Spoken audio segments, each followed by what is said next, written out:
What's up, guys? Vince Dow here.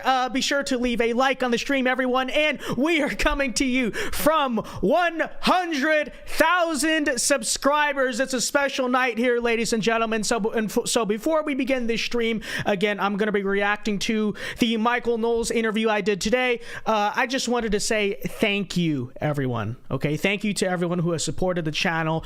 All you OGs, all you guys who were with us before we hit 100K or before we started to blow up, before Vice, we remember you. But also, shout out, welcome to the new people. You guys are all a blessing in my life. God is good. And what else can I say besides, you know, the road to 200K and to 1 million begins now. You know, today I commented like, you know, now begins the road to 1 million. And some people were like, that's arrogant, you know, you sound like you're losing your humility. Guys, it's not a lack of humility, okay? In fact, it is quite the opposite.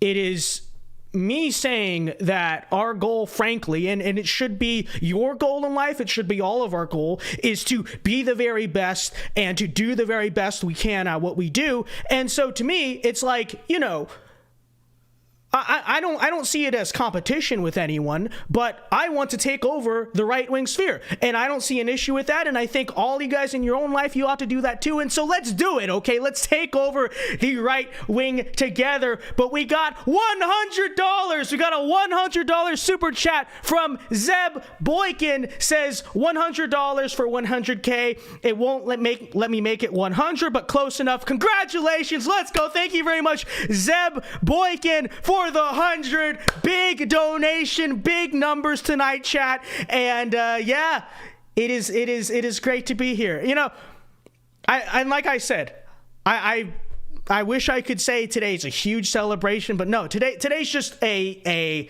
way along the road. Okay, the grind continues, and the grind continues here tonight. So, ladies and gentlemen, in what will hopefully be the last thing we do related to the Vice panel. Hopefully, probably won't be, because for some reason people just keep discovering this and new people want to keep on talking about it.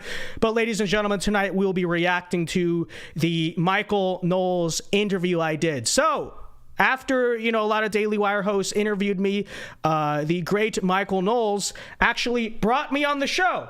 And hold on, let me commit a crime, right? Pull like that up here before we start. All right. And so we're going to be reacting to that, and it should be very fun.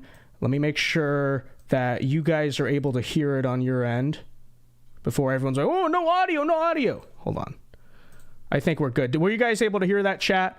Monitor and output. Okay, it should be good. And then Matthew Rivers for $5 says, new to the channel, but congratulations. Thank you very much, Matthew Rivers. God bless you. God bless everyone who's sending in super chats. And by the way, the reason I have my Cash App up here, because you are able to send through YouTube, just FYI, the reason I put my Cash App up here is because if you do want to send donations a different way, in a way that doesn't take as much money from me in terms of YouTube, right? YouTube takes 30%.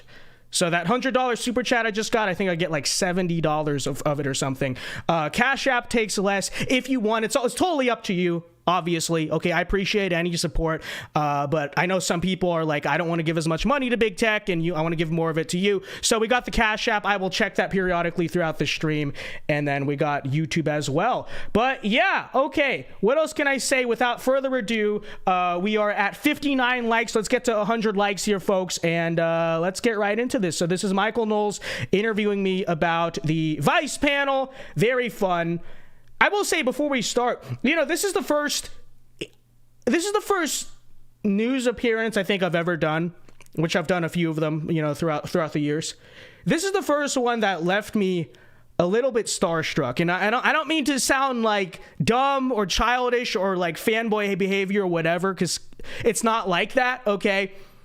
But Michael Knowles is someone I used to watch a lot in high school, okay? And like I brought up on the panel, Michael Knowles is actually originally the guy in 2019 or so that kind of snapped me out of my libertarian phase. I was about 16 years old, something like that, in 2019. And, you know, when you first get into conservative politics, you're like, rah, rah, rah, Trump, all this stuff. And then you hit what you think is like a woke moment. I mean woke in the like just woke sense, not in like left wing, but like you think you're woke in the sense that you think you're enlightened when you hit that libertarian phase.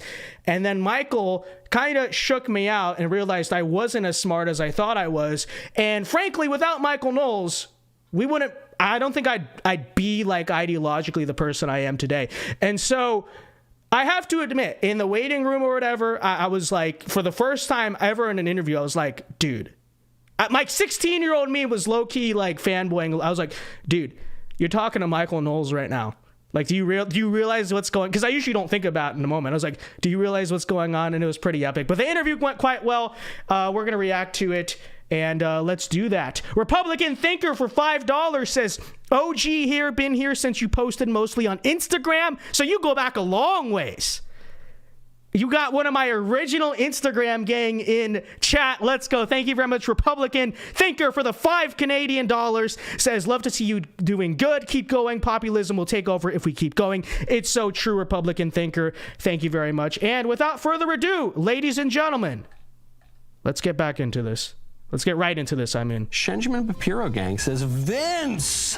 Well, hold on. What are you saying? I haven't even introduced our... And I think this is useful to talk about. Let me just interrupt one more time, because I think we went over a lot of things in this stream that never had a chance to get flushed out on the Vice panel. Not because I'm like coy with words or whatever, but rather because, you know, I was obviously arguing with a bunch of like toddlers, more or less. And so we never really got past a very surface level discussion about assimilation or, you know, the controversial take of not committing crime, of course, right? People didn't like that. But this really gets into that, and I think it's a very interesting conversation. Stephen Lee for $2 says, God bless you, VinceDao. God bless you too, Stephen Lee. Good to see you. Guest yet. You may remember our guest, though, from this marvelous little clip from Vice. Statistically, it is true that Asians, right, on average, make more money, in terms of medium, make more money, better test scores, get into better colleges, all that stuff. I think the question is, why is that? And I have the water in the wine glass. People always make fun of me for this, but cheers to 100K, real. I don't know, model minority, whatever that label wants to mean. That's actually a myth, because we cannot be... Well, no, listen. Well, let me finish my point. We need to observe what makes people successful and unsuccessful, and I think when you look at trends that are generally true in the Asian community, not of everyone, but are generally true, usually you have families that are sticking together. You have, you know, people are taught to work hard in school, not get into trouble. I think that translates to why Asians... Hold on, it's like lagging a little bit. Let me like turn the resolution down. All right, that should fix it. If it does, that is. All right, let's just reopen this. Commit crime, right? Like assimilation is much bigger. You gotta acclimate to. Okay. Well, you guys have seen this clip a million times. Let's get into the interview. Assimilation and erasure? Yes. Blah blah blah. Assimilation and erasure. How come you told people not to commit crimes and to get married and don't have kids out of wedlock? You're trying to erase culture. You're probably a white supremacist. VinceDao, for those who don't know, 19-year-old conservative YouTuber and influencer from Florida, and just a destroyer of libs with both facts and logic in that Vice documentary. Many are saying thank you for coming on the show. Yeah, thank you for having me, Michael. It's great to be here. It's funny, I am 19, and it's kind of a trip because I grew up watching you, and you were actually one of the people originally that kind of broke me out of my libertarian phase, and then now here we are on the show. So, you know, they say never meet your heroes, but I think you're all right, Michael. I think you're all thank you. I am so pleased to hear that, because when I saw your clip there, which was just absolutely real, it still is kind of a trip. You know, I could go on like Fox News. Wouldn't matter to me as much as this. It's kind of it's like a trip. It's like a childhood moment. You know, most people are like, oh, I want to meet Tom Brady. Blah, dude. I was on Michael Knowles' show. That's pretty sick. Phenomenal. And then I look at some of your other commentary. I sensed that.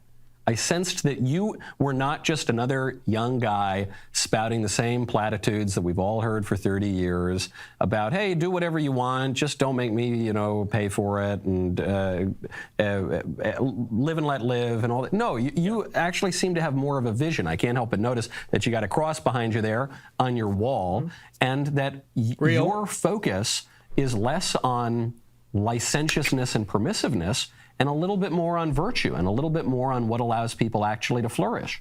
Absolutely. And, like I said on that panel, societies don't come together and form because they have nothing in common. They share no values. They have no commonly accepted sense of morality. They form and we build communities and we make smaller covenants with their own lives. We make friends, we get married, we build relationships based on things that we have together. And all I essentially said on that panel is, well, this ought to be the rule of the rest of society too. This is how every society has had to be built in human history. And it's really funny that that's the clip that... See, that's the thing, is that even your most liberal of liberals, even your biggest, yard in the sign type of person, nobody lives their life based on the mantra that diversity is our strength. Okay? Maybe some do a little bit, but to a fault, right?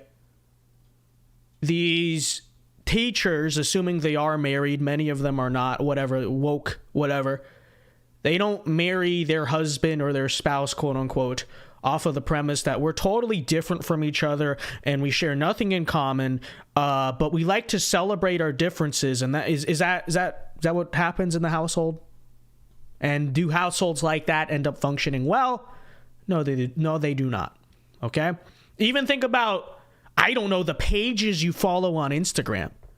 Do you follow all the ones you have no interest in, or do you look for the communities that you do have an interest in? This YouTube channel, okay, which, you guys get it, you're conservatives, but, the types of YouTube channels that liberals watch, let's assume Hassan Piker, who probably is a guy who says diversity is our strength, or, the people who watch Don Lemon or whoever,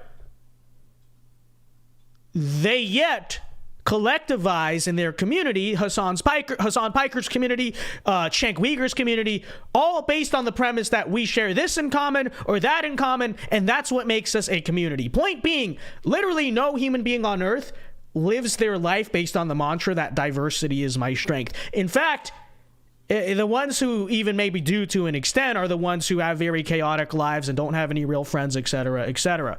But anyways, got a super chat from Ali2567 says, libs would see American power kneel to China. I think libs would see American power kneel to literally everything that is not just traditional America and conservatism. But China is definitely included in that. It's so true. Thank you very much for the $2. Let's go. Thanks for the support tonight, guys.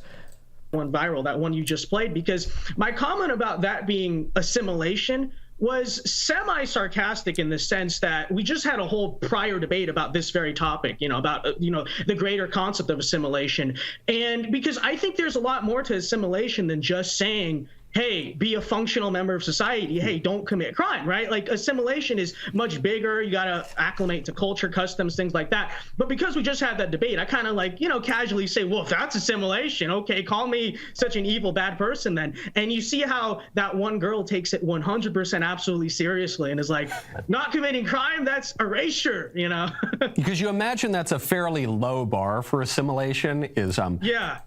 It's funny because, I've brought this up before, how that comment was sarcastic. I wasn't really suggesting that not committing crime was assimilation.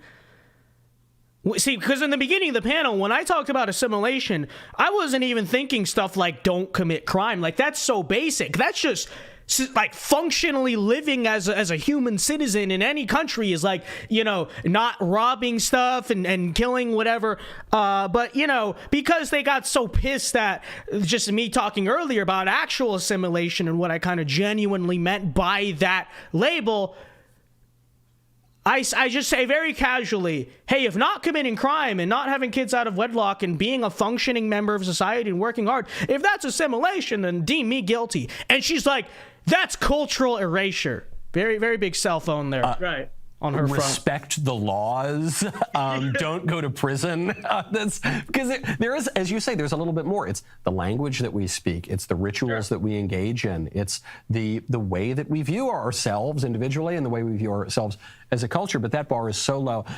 My main question watching that whole panel is they were all libs. They were some of the most expressive libs I've ever seen. I mean, they look like Jim Carrey in the 90s. Their eyes got so wide the moment you said, oh my gosh, Asians do well on academic tests. Oh, how dare he say something that's manifestly true.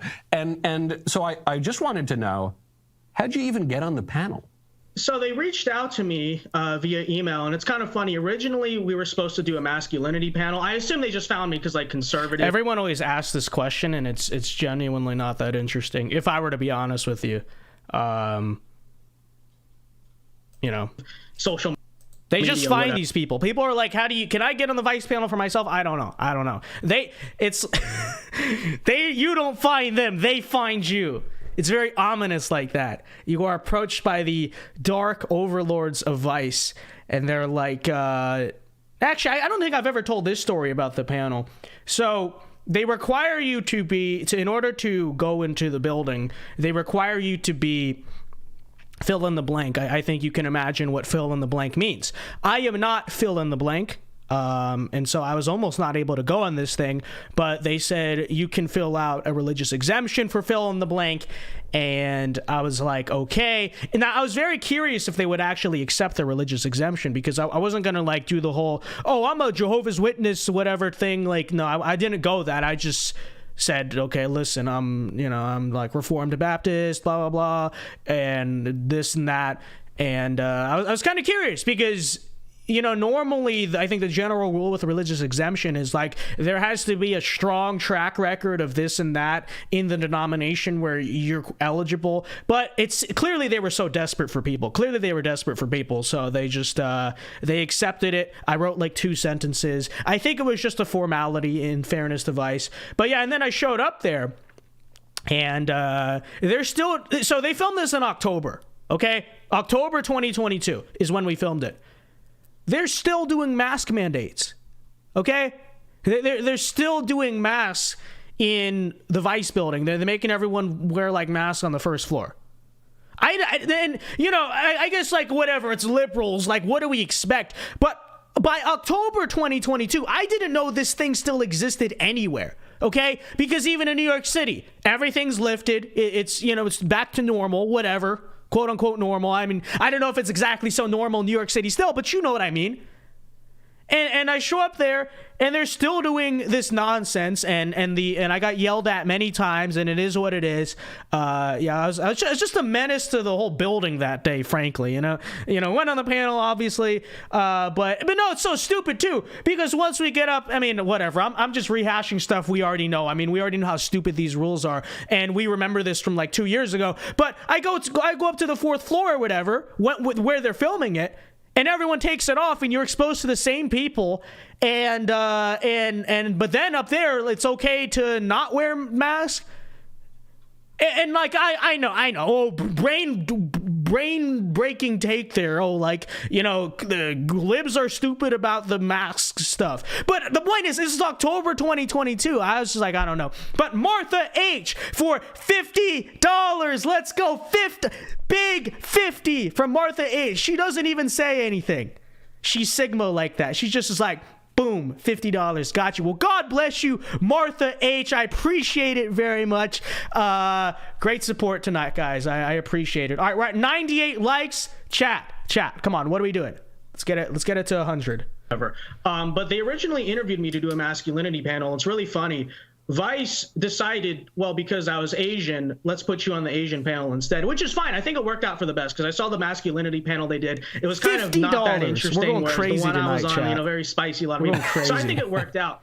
But that was a funny part of it. And the other part was, I don't know if I'm supposed to say this, but whatever. Dude, and here's the thing, right, is like, I wore the face diaper a few times back in 2020 or whatever, because, sometimes I had to fly, whatever, graduation, blah, blah, blah, this and that. Dude, I forgot how, like, legitimately annoying those things were. It's itchy. It's like scratching up my face. It's like irritating my face. It's just awful. Okay, just terrible. And then they make you, test in the building with the 15 minutes. It's if you look at the date the panel came out, it was December 14th. Originally, it was supposed to come out on December 7th. December 7th, of course, the anniversary of Pearl Harbor. And they, at the last minute, noticed that and decided to pull it. But I was kind of hoping they put it out on December 7th because it'd be kind of funny and it would be.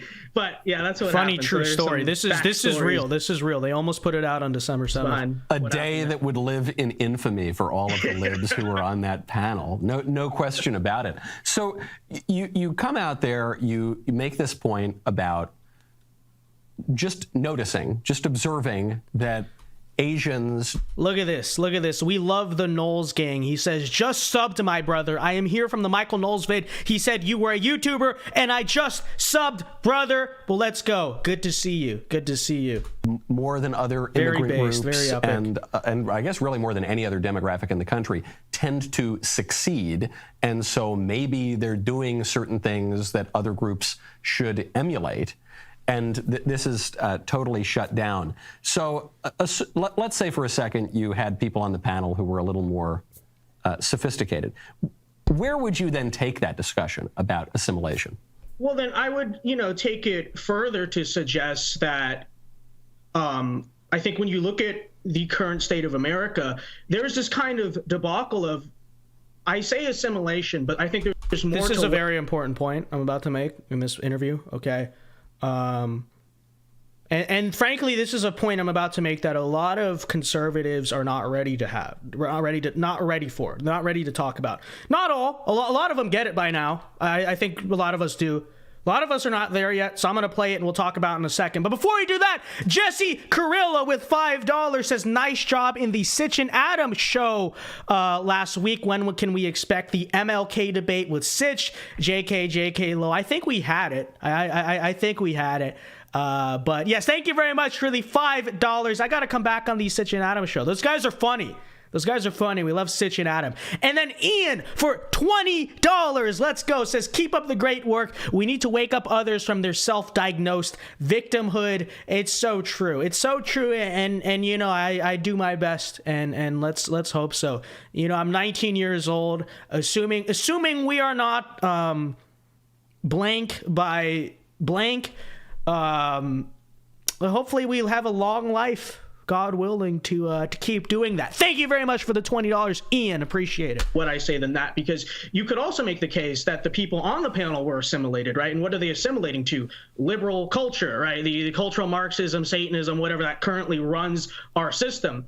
And hey, Vince, hold on. Are you suggesting that at one of our largest cultural events of the year, many very elite people, including the First Lady of the United States, would clap at a literal depiction of Satan dancing around, jiggling with transsexuals? Is that the kind of thing you're suggesting, you conspiracy theorist? Yeah, I know. That makes me a crazy conspiracy theorist, science denier, white nationalist, all of it, right? But no, yeah, as I was saying, so I think that, to quote Donald Trump or paraphrase him, I think in many ways we have to kind of shut down the system until we can figure out what the heck is going on, right? And I think this is the issue, and I think this is intentional that the left does, is that they're bringing in, millions of immigrants every year, legal and illegal, and either they don't assimilate to American culture and you just have a very divided nation, et cetera, or they do assimilate to American culture, but most of them assimilate to mainstream American culture, which is like left-wing culture. And this is a very important point. It was not made on the Vice panel again because we never got there because, again, 5-year-olds. But since you are watching this stream, you are big-brained enough to understand the complexities of these things. Keep listening. So, where I kind of was hoping to ultimately take the discussion is I think in many ways America needs a restriction or a pause on the current immigration levels, right? Obviously, the southern border, we talk about that all the time. But also, in terms of the legal immigration system, we have very big numbers coming in, much historically higher than they were at other points in American history. And there's been no pause, right? Historically in America, we've had these waves of immigration, but then there's a pause. There's time to assimilate. Since 1965, it's just been mass, unrelented immigration, both legal and illegal. And it's creating this country where nobody needs to assimilate. And if they do, of course, because, you know, our enemies are in power, they're assimilating to the things we don't want them to assimilate. And so if I were to have a higher level discussion, I would say, yes, obviously it is true. In order for a society to stick together, we have to have common values and culture and all this stuff. But then I would also say that can't exist in the way the system is currently being structured, right? We need to, A, fix our culture, and then maybe after that we can talk about what we do with immigration. But here's something I feel like is missing from the mainstream conservative discourse, right? And maybe that's also partly like I'm contributing to that by not having that discussion on Vice. I tried. Okay, I tried. Again, they're brain dead. Like, what are you supposed to do?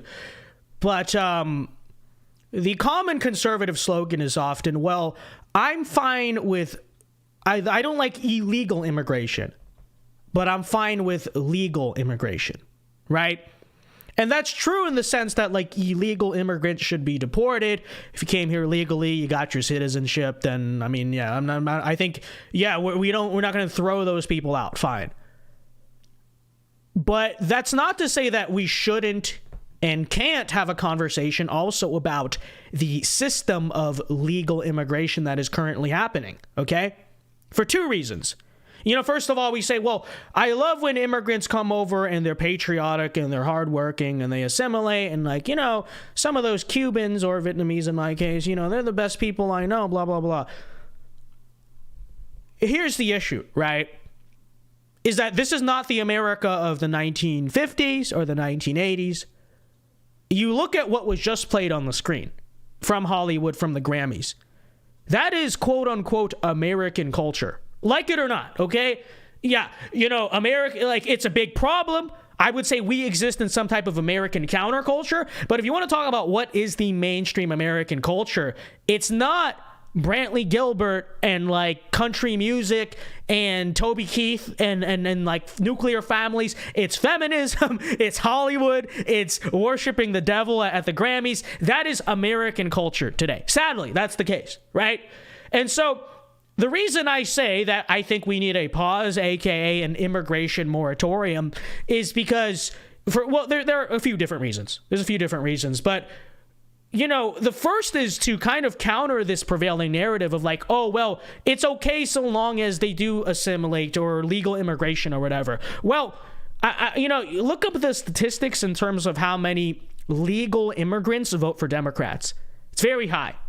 I think it might be like 9 out of 10. I'm not sure the exact number. It's very high, okay? And again, if you're, you know, a legal immigrant out here watching the stream, good. You know, and this is not about you, okay? I obviously do have a lot of legal immigrants in my family that are, like, patriotic Americans and Republicans and all that stuff. But we cannot talk about this anecdotally, because when we're letting in, I think it's like 1 million or maybe now like several million legal immigrants and obviously all the illegals every year, we have to assess it in terms of what is the net impact on our society, okay? And what's happening is this kind of conundrum where either immigrants don't assimilate, which is an issue because if immigrants are not assimilating, then we have a divided nation. Or when they do assimilate, they're assimilating to woke culture, okay? That's basically what's happening. Because when you look at my competitors or whatever on the panel, how can you not say that's true? You could argue those people are more assimilated than me, because they more so represent the mainstream American culture than I do. And so the point I'm making, you know, there's other reasons, blah, blah, blah, this and that. But one of the reasons I would argue we need a pause on all immigration, not just illegal immigration, net zero. We can do net zero, okay? So for your, you know, small percentage of you need Albert Einstein to come build a nuclear bomb, or you know, so-and-so's getting married, okay, fine. You know, but net zero probably means about like 200,000 a year or something legally. We need net zero immigration because, you know, like I said, the way I see it, we talk about how, oh, well, let's not send foreign aid until we can fix our own problems. Well, on that front, why are we bringing in foreigners while we also can't fix our own problems, right? And then you take a look at who structured the modern immigration system. in 1965, it was LBJ, and it's been bolstered a lot by like, Clinton, Bush, right? The neocon, neoliberal establishment, those same people. And so understand, en masse, the legal immigration system, illegal immigration, no brainer. We all get it. The legal immigration system also in many ways is not designed to work in our favor. It was literally designed by, the same Democrat who set up the Great Society and the affirmative action regime and everything else. You really think he just magically was setting up our legal immigration system to work in our favor? Of course not, right? Hart-Celler was not a good thing. And then even if you want to argue, well, our country has always had immigrants. True, kind of. But first of all, this is a like Michael brings up, numbers wise, this is a historic level of immigration since 1965. No, basically, civilization in history has ever dealt with this much immigration at one time. And then, like I said, historically, you had pauses, right? You have a period of migration and then a period of restriction, and that's kind of where the assimilation happens, right?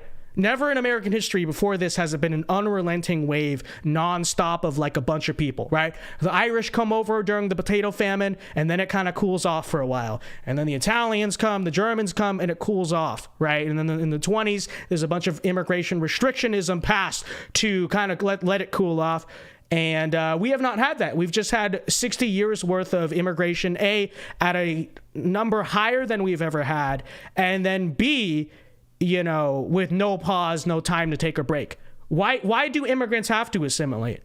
If they're coming over in such big numbers that they can basically do whatever they want and run the culture themselves, what's the need for assimilation to happen? You can't have assimilation with unrelented mass immigration because, first of all, the immigrants don't have to assimilate. And then assuming they do assimilate, what are they assimilating to? The culture that is ran by the left, right? We have to fix our own problems before we can talk about A, sending money overseas. I think most of us agree. But then I'd also say B, bringing in people from overseas. Okay? Shut it all down. Let's fix our civilization. Let's figure out what the heck is going on. And then we'll talk about this later, okay? Now, there are other arguments about fixing the immigration system. You can bring up the fact that a lot of foreign labor is undercutting American jobs. You can bring up the political aspect of it too. I don't think that's a wrong thing to do. Like I said, the system was designed by a liberal Democrat. Who do you think it's going to favor again? All that stuff. But I again, and like I said, I don't think a lot of conservatives are ready for it. I don't expect to see it extensively talked about in the 2024 campaign. But this is really where, at least in the right circles, maybe even don't campaign in front of everyone with this, okay? I don't know if necessarily Trump or whoever needs to go out there in front of the world and say this, but where political power and legislation matters, this is the conversation we need to be having, right? So, all right, let me check in on some super chats here. I know I saw we got one earlier. Ian, for $5, thank you very much, says we need to do skills-based immigration. Too many end up on government subsidies. Australia already does this. So, Ian, here's the thing, okay? Yes, skills-based immigration is better, preferable to lottery immigration, right? At least you're bringing over people who marginally do something. But even that idea has its limits, because how far are you willing to take that? It's actually, skills-based immigration is actually causing an issue right now for a lot of American graduates, because what happens? So H-1B visas, big example. This happens a lot in the tech sector, engineering, whatever, stuff like that, the STEM stuff, the sciences. So what happens is that American kids who born in America, raised in America, they'll go to college for software or, computers, whatever. And these are smart kids, hardworking kids. They're not college dropout, pot smoking. Well, not that it's bad to drop out of college, but I'm just saying for the right reasons, right? But these are kids who worked hard and they're very smart. And then when it comes to getting hired, these companies will just bring in someone over from India or from China, right? Those are kind of the two big power players. India is big with the tech industry. And what happens is a bunch of American graduates get screwed, right? So, it's but then people say, well, Elon Musk, Albert Einstein, okay, it's okay. I don't know, Sure, for your top 1% of exceptional scientists that are going to like change civilization, okay, whatever. All right, fine, figure something out. But I think to blanketly say, let's all do merit-based immigration based on this H-1B visa system, again, that's better than lottery because, yeah, at least they're not going to live on government benefits. But we also have to have that conversation about how that can also hurt Americans, right? And so you gotta work through that too. But thank you very much for the $5. Appreciate the support. Are we all caught up on super chats? I believe we are. All right, very good. We're at 145 likes. Let's get to 200, chat. Okay, 200 likes. But let's continue.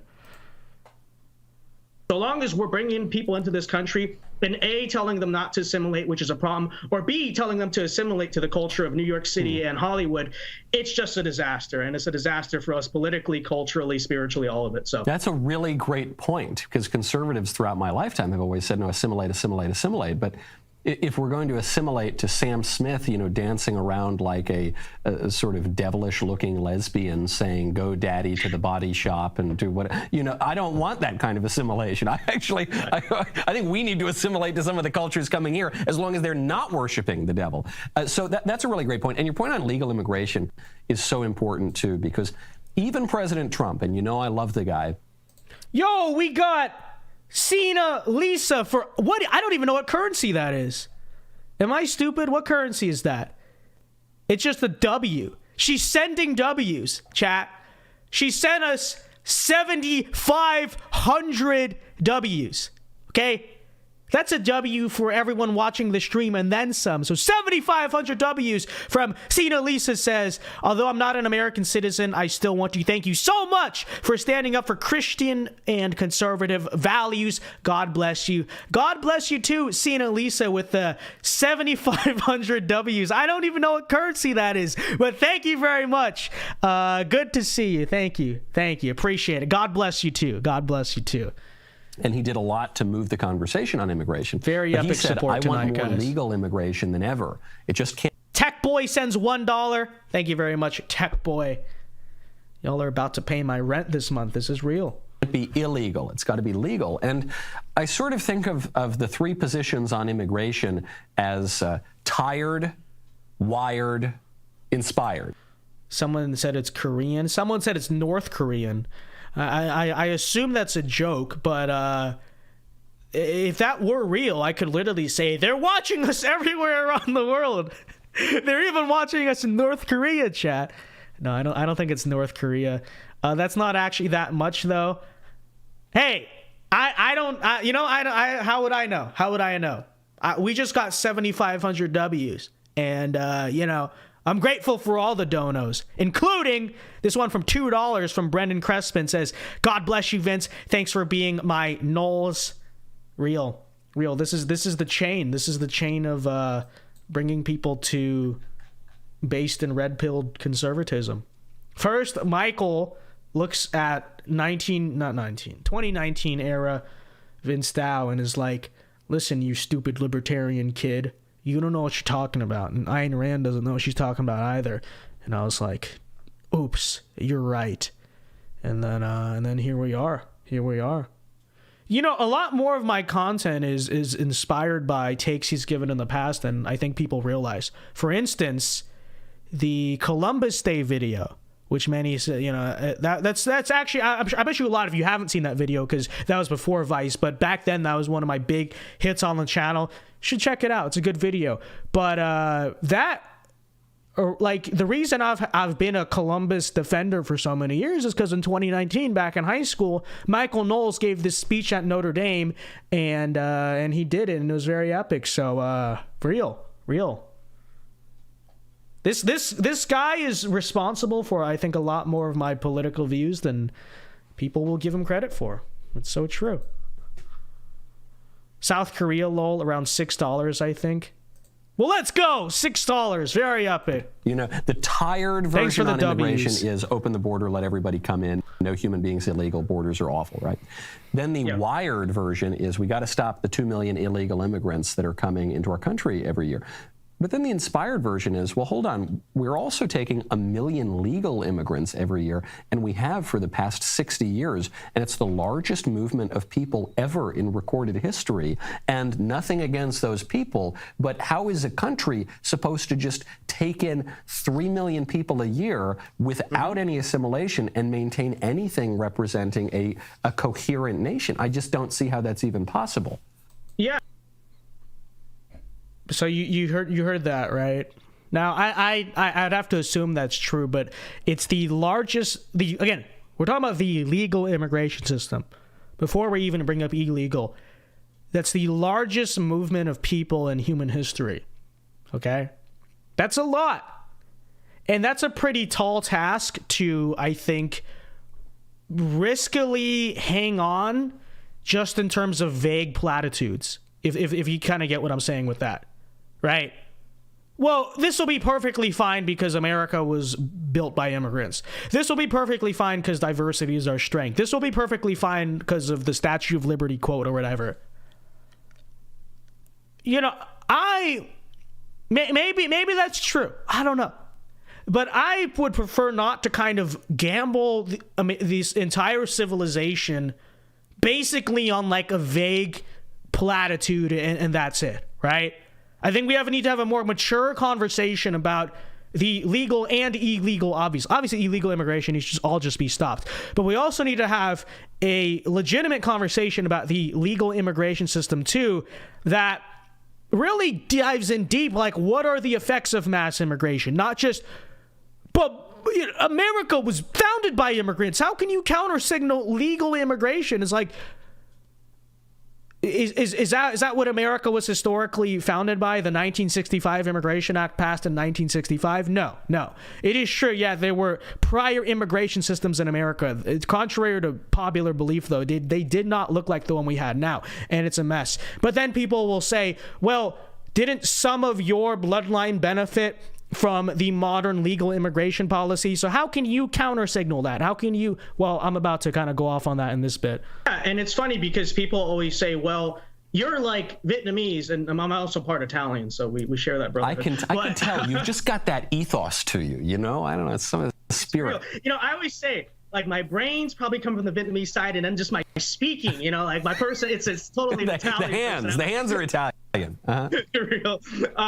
But... You know, Michael Knowles and me might be related. Has anyone considered this? I don't know. It could be possible. Where is he from? Is he from the Northeast? Like, where's he originally from? I know he went to Yale? My Italian family are Northeastern, so I don't know. We might have to investigate this. I always bring that up, and you know, it is true, right? Some of my family, not all of them, some of them came as a result of the 1965 immigration system. But, you know, it's like, I'm an American, right? And I think it's actually incredibly selfish to say, well, my family benefited from the system, therefore the rest of America has to deal with that system till the end of time. Like, people always frame it as, oh, you're like me, you're not compassionate. I am compassionate. I'm very selfless for my own country because I was born here, right? So I have no political ties to Vietnam or Italy. I have political ties to America. And so it's my job as an American patriot to look at what's going on in our country and advocate what's best for the people in this country, not some hypothetical caricature of, you know, people who might be like my family out there. I mean, you know, God bless them. But my duty as an American conservative, American patriot is to look out for Americans. And I think when you look at the current system objectively from that lens, it's very hard to make the case that this system works, right? The only case the libs can ever make is like, well, but you know, my family were immigrants, you're an immigrant. It's like, but that's not an argument, right? We're talking, we live in this country. We have to do what's best for this country, not what's best for our own in-group interest or what's best for, again, a hypothetical caricature of someone who's like us. So it's just such a silly argument. It's not a real argument. I don't know what logical fallacy that is, but it's one of them. I can't stand the term logical fallacy because it's very like Mr. Beat-esque. Well, we're not so slippery slope. You know, he always does that. And oftentimes what he's attacking really like is not even a fallacy, but he's just a nerd about it. But it is actually a logical fallacy to say, well, you, and they don't even know this, and it's not as true as they think it is, but it's like, you benefited from Hart-Celler and the modern immigration system, so you're not allowed to criticize the modern immigration system. It's like, okay, but the past is what it is, you know? I live here, okay? I was born here, you know? And so it is therefore my duty to advocate for the politics that I believe in, you know? It's like saying, let me figure this out. It's like, so, okay, let's turn this on its head. All right? What if you turned to one of these leftists and said, let's pretend this leftist is like a white leftist and they've been here since the 1700s or something, okay? Like daughter or son of the revolution, and sadly they're a leftist, but whatever.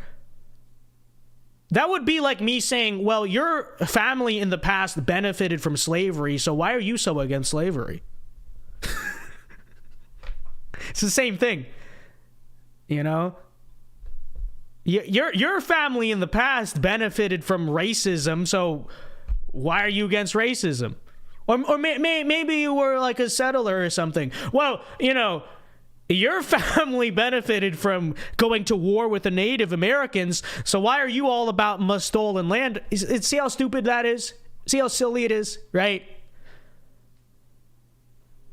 So it's like it doesn't actually make any sense. I love the way you flipped their slogan on its head, because I've heard this slogan too. You know, half of my family comes from the Mayflower, the other half comes from a sardine boat. And the sardine boat side, you will sometimes hear from my more liberal friends and family members, they'll say, Michael, it's so selfish of you. Some of your ancestors were able to come in through immigration. It's very selfish of you to say that other people can't come in through immigration. But what you're saying is, no, what is selfish is claiming that simply because you and your family have benefited from a policy in history that may at the time have been relatively fine, but now is having deleterious effects, that simply because of that, because of your own sense of privilege, that you therefore have to inflict a really harmful political agenda on the rest of the country. That's... You know what this would be like saying, actually, here's a good one. Here's a good one. So Zayed, you know, the kid in the green shirt who is all about, what about, you know, he's just going crazy. You know, we've been through this whole song and dance a million times. His dad is the CEO of Citibank, okay? That kid on the panel was the son of a billionaire. So how could you be against billionaires? How could you be against like exploitative wealth practices when your dad is the Citibank CEO? See, same thing. Okay. We got a super chat from Shirley for $20. Sends a super sticker saying, thanks for being you. Well, I appreciate it. I appreciate it, Shirley. And thank you for being you, too. Very epic. Thank you very much. $20. Big dono. Big numbers. All right. What's selfish? Yeah, absolutely. I mean, you said it best right there. I don't know what else to say besides that. That's a really really good take, and I think a really way to shove it right back in their face.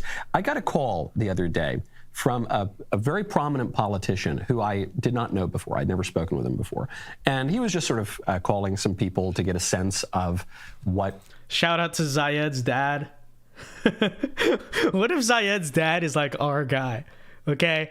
And then the kid just has daddy issues or whatever. What if he's like this like based like Punjabi billionaire?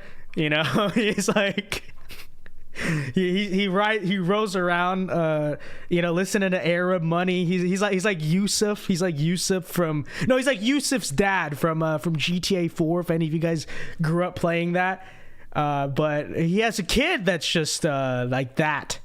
I don't know.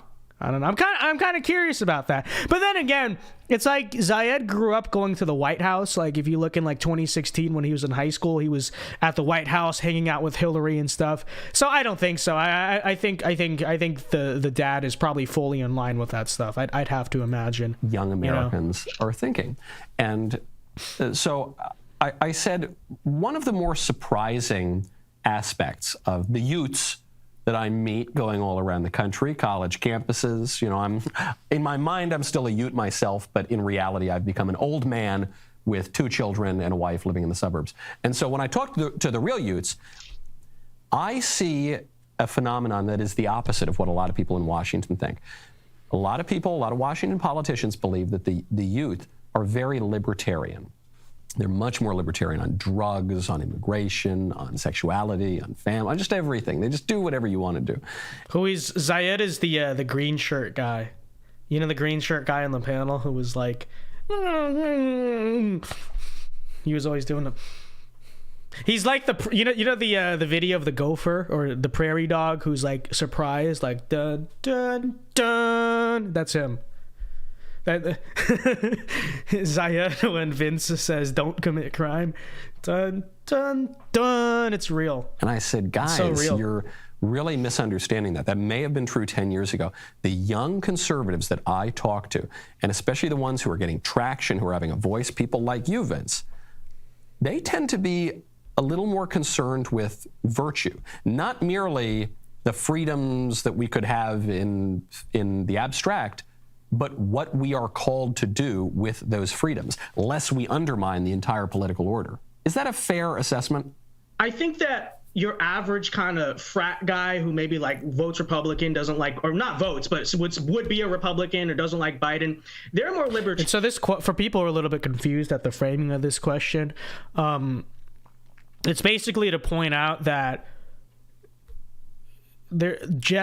usually your younger generation of conservatives you would expect to be more libertarian because they're in college, they want to do the party thing, all that stuff, and I still think that's largely true. Like I go to school in the South. I think your average frat guy doesn't like Biden, but is more of just like an economic conservative, whatever. That's how they are. That's the culture. I think it's just a symptom of youth. You know what I mean? It is what it is. I don't particularly hate on it because I feel like it's a step in the growth process that for a lot of people. But anyways, point being, but what he's pointing out is there's a lot of young conservatives, especially the kind that are more involved in the activism, go to these events and stuff, who actually tend to be a lot more, dare you say, authoritarian on a lot of social issues, moral issues, and sometimes even much more than the older people, than the boomers and the Gen Xers and stuff. And it's a very interesting phenomenon. And I would say I would say I'm probably like a product of that same phenomenon. And I think that where that comes, I'll just explain. I'll give the answer. But I think you're correct. The type of people that would show up to an event like yours and be engaged in the system, there is this like 3%, 5% or whatever that, yes, is very concerned with virtue because we have grown up entirely in a society without it, right? And I think a lot of older people, they still remember the America of the 50s and the 60s with the white picket fence and all that.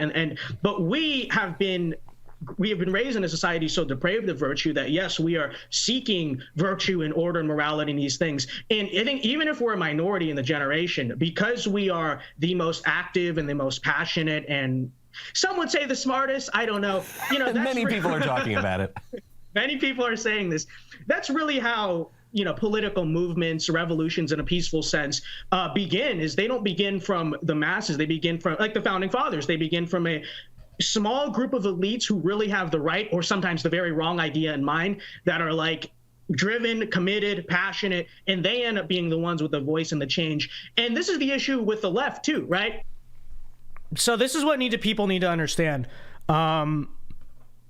There's no movement in history that truly comes from the people, for good or for worse, for better or for worse. Okay? So I see a lot of conservatives often, they're confused as to why aren't people like rising up peacefully, of course, but why aren't people rising up? Why aren't people organizing? Where are all the patriots? My own dad says this a lot. He's like, where are the patriots?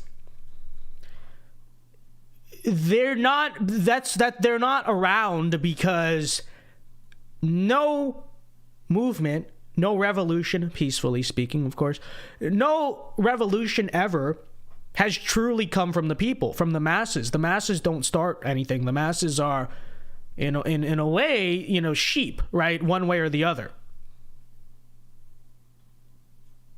political movements and revolutions always come from the top of some sort. Now, they may not be the top in control, but in some way or another, they are elites, right? The founding fathers were a class of elites. For good. They were good elites. We like them. Mao Zedong and you know, most of the communists, Ho Chi Minh, you know, most of like the communist revolutionaries you see throughout history, Mao Zedong was not like a poor random peasant or whatever himself, right? A lot of them, you read their stories, they went to like Western school and all this stuff, and they were, you know, they were an aristocrat of some sort. But point being, the reason why the people aren't doing anything is because the people never do anything. The people are led. And so the point I'm making is that the conservative movement is lacking in leadership when you really think about it. We don't have leaders. Who's our leader? You know? You could say Donald Trump is our leader. And, you know, he was one of the first guys in many decades to come around that really got people united and galvanized to do something, right? But the conservative movement needs more leaders, and it needs stronger leaders as a whole, right?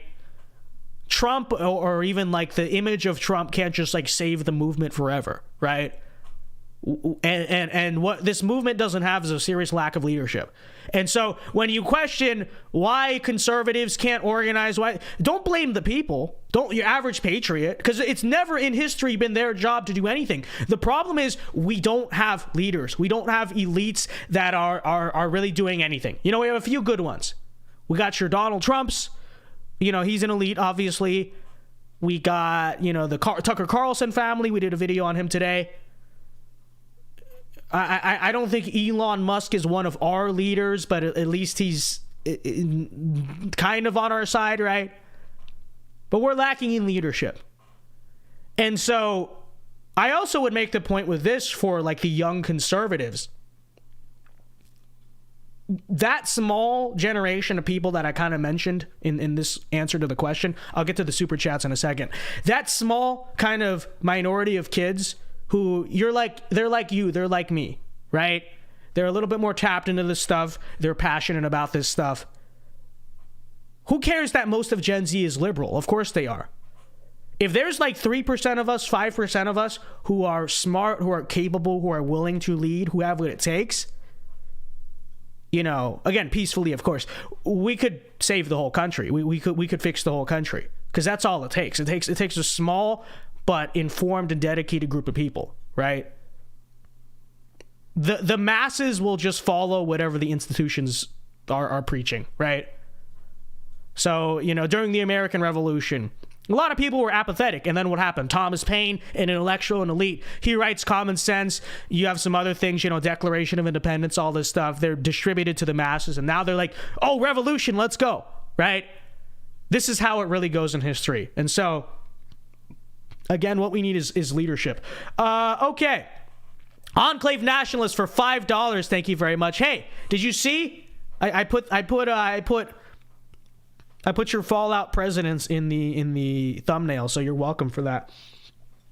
But he says, opinion on LA Noire. I never played the game. I have no idea. It looks cool, but it also looks like way before my time. Isn't it on like PS2? I don't know. But thank you very much for the $5. Never played it. Dollar for dollar sends $5. So that's $2.50 for dollars.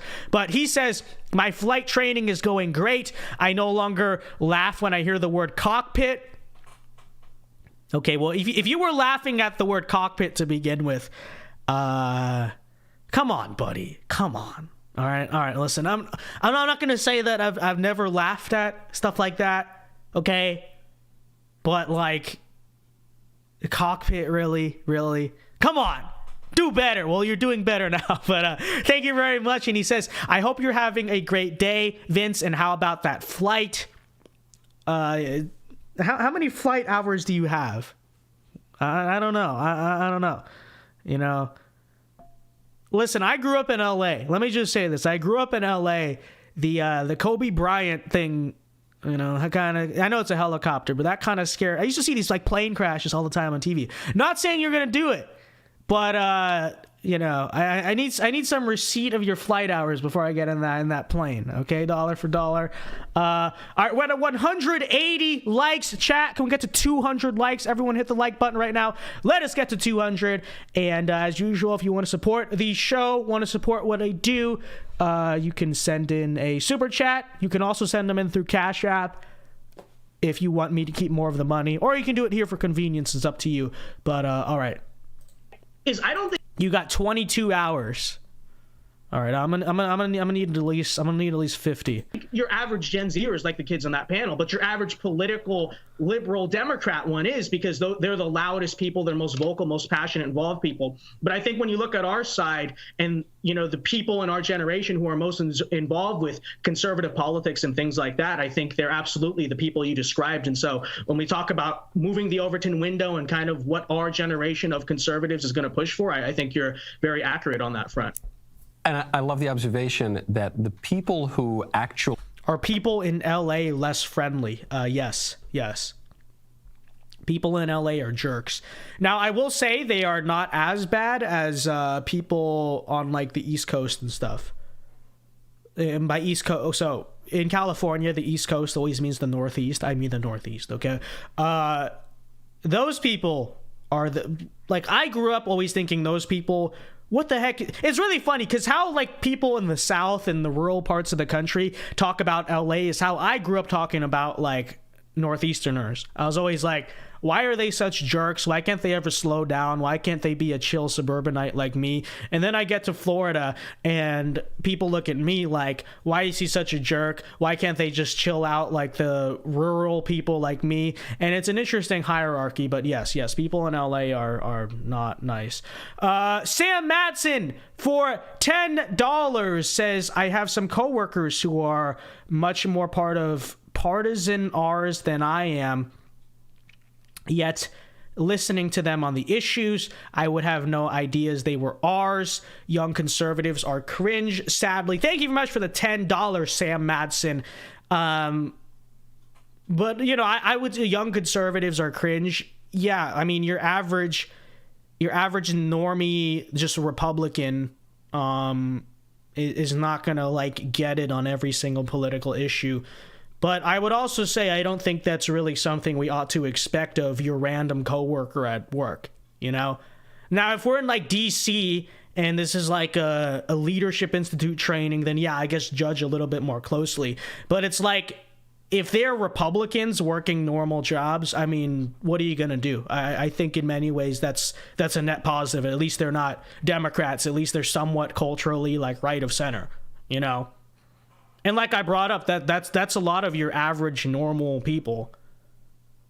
But I also say you shouldn't worry about those people. Okay, those people will follow you. The point is that people like us have to lead, okay? You know, do you think Thomas Paine, Thomas Jefferson, I'm trying to think of the more like pro-revolution founders, but any of them.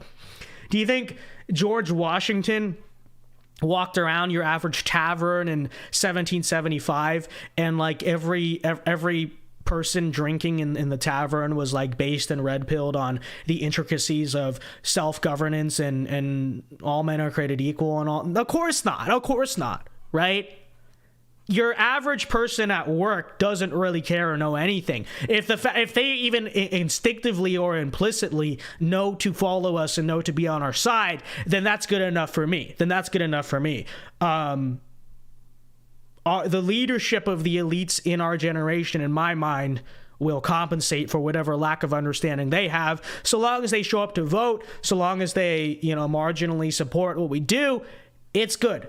It's good that, you know, your coworker, your random frat guy, whatever, if they're like implicitly know they're Republican, we'll take it. We'll do the rest. That's how movements really work. That's really how you start a political movement, you know? But thank you very much for the $10, Sam Madsen. All right, we got Burgundy Blue for $20 says, I just wanted to congratulate you for reaching 100K. Well, let's go, Burgundy Blue. Thank you very much for the $20. Good to see you. I've been following you since January last year after you reacted to a John Doyle video.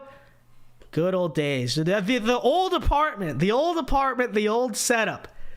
The nostalgia, it's real. I'm pretty sure I remember what stream you're talking about too. It's crazy how fast your channel has grown this past year, and not just from the Vice video. It's so true. It's so true. Our channel has grown from a lot of different traffic. We have, you know, it's funny. I've been like bashing diversity as our strength or whatever as a slogan, but in many ways, this community is a melting pot. Okay, it's a melting pot of right-wing people, because we have, you know, people like you who have been here for a while and you know, reacting to Doyle and all that. And then we have some people further back from that, from the Instagram days. And then we have the people from from when the Vice video first came out. And then we have people from the shorts that I made, you know, following that. And then we have the people from the Daily Wire and Adam and Stitch and all this stuff. It is the waves of immigration to the VinceDao subscribership. It's so real. It's so real.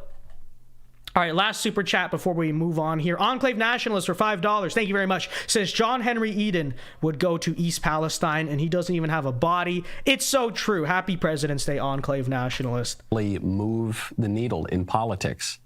It's almost never the majority of people. I mean, for good and for ill. The Bolsheviks pretended that they represented the majority. That's why they chose the name Bolshevik. But they were a fringe minority of radicals, and they had a huge impact. And you see this throughout history. You see this with the people who began the French Revolution. You see this with the people who began the American Revolution. You see this always with political movements. It's a very concentrated core of people who are committed to an idea, who have a political vision. Because as you point out, a lot of frat guys, I'm not knocking frat guys. Some of my very best friends are frat guys, okay? But real, mine too. A lot of people just don't pay very close attention to politics. If right now you are listening to this interview, you pay more attention to politics than probably... Hey, that's what I just said to Sam Matson. It's real. It's real.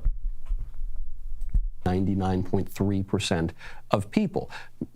I think a lot of kids overreact to this. A lot of us, admittedly, who like exist in our own online ecosystem. It's like, you know, oh, my coworker would support DeSantis over Trump, and I support Trump, and this is, dude, it's your coworker at, I don't know, Target or whatever. Okay, if they're Republican, I'm like, okay, cool, good for you, dude. You know. You can't expect too much of, you know, you are a genius. I am a genius. You watching this video, in comparison to the most of society, the fact that you're watching this, the fact that you're even engaged in politics on even the internet makes you more in touch and in tune than like most people. You know, you can't necessarily expect anything all that based and red-pilled from your average person. You know what I mean?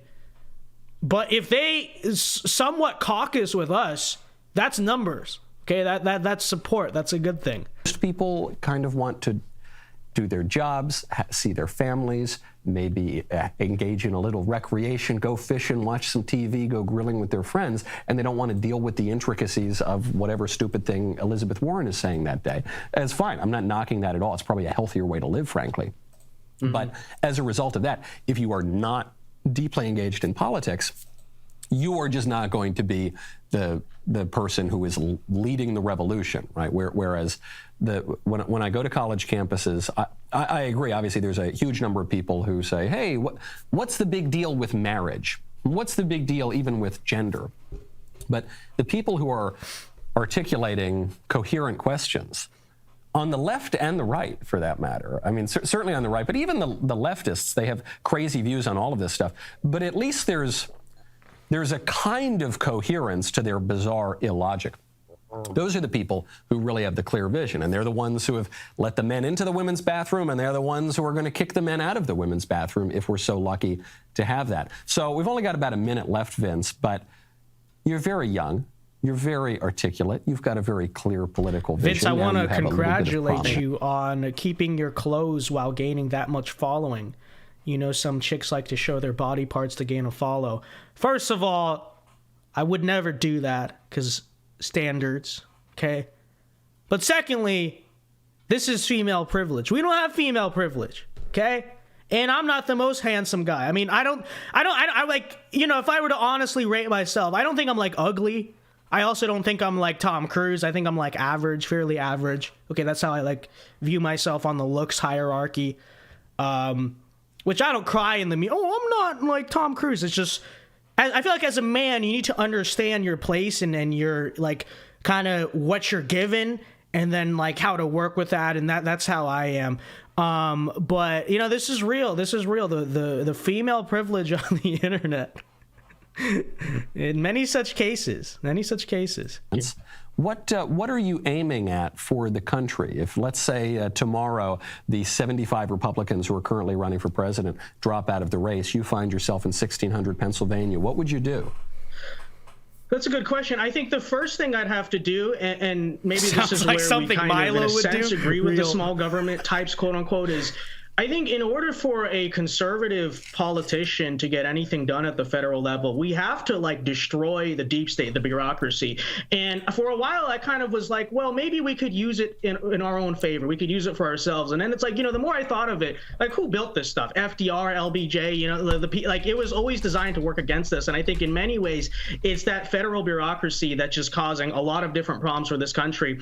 And so I would say, you know, there's a lot of like, I guess, powerful base things that I want to do. But I think the first thing we got to do is really like drain the deep state, fire all these people. And then maybe once they're all out of the way, then we can talk about using power in our favor to our advantage. That's what I'd probably say. And then at that point, you know, let's bring manufacturing back to this country. Let's try to somehow solve the problem of fixing, you know, the family crisis. Let's, you know, cut immigration until we can figure out what the heck is going on. A lot of ideas, but I would say first thing I try to do is get rid of the deep state. That's going to stop all those ideas. And very doable, too. People who are going to accuse you of being pie in the sky, especially on, like, the family issue. Well, how on earth is the government ever going to fix the family issue? Well, I would say look at Hungary. I'm trying to figure out the difference between a managing moderator and a standard moderator, and it won't tell me, but... actually has done that. It's the one country in the West. We could start with just trying not to destroy the family. I mean, that's a good start, right? Stop the bleeding. And then we'll talk. First, do no harm. That's right. And to your point on the bureaucracy. Honestly, if you can't beat the swamp, join them. Here's the problem with that, okay? So I had a period in my life where I kind of thought about this. Not in terms of, I wanted to work for the FBI, okay? Let me make that clear. That's not what I mean. But more in the sense that, like, conservatives should take the federal bureaucracy and use it, right? It's like, well, you know, if they can do it for liberal stuff, we can do it for conservative stuff.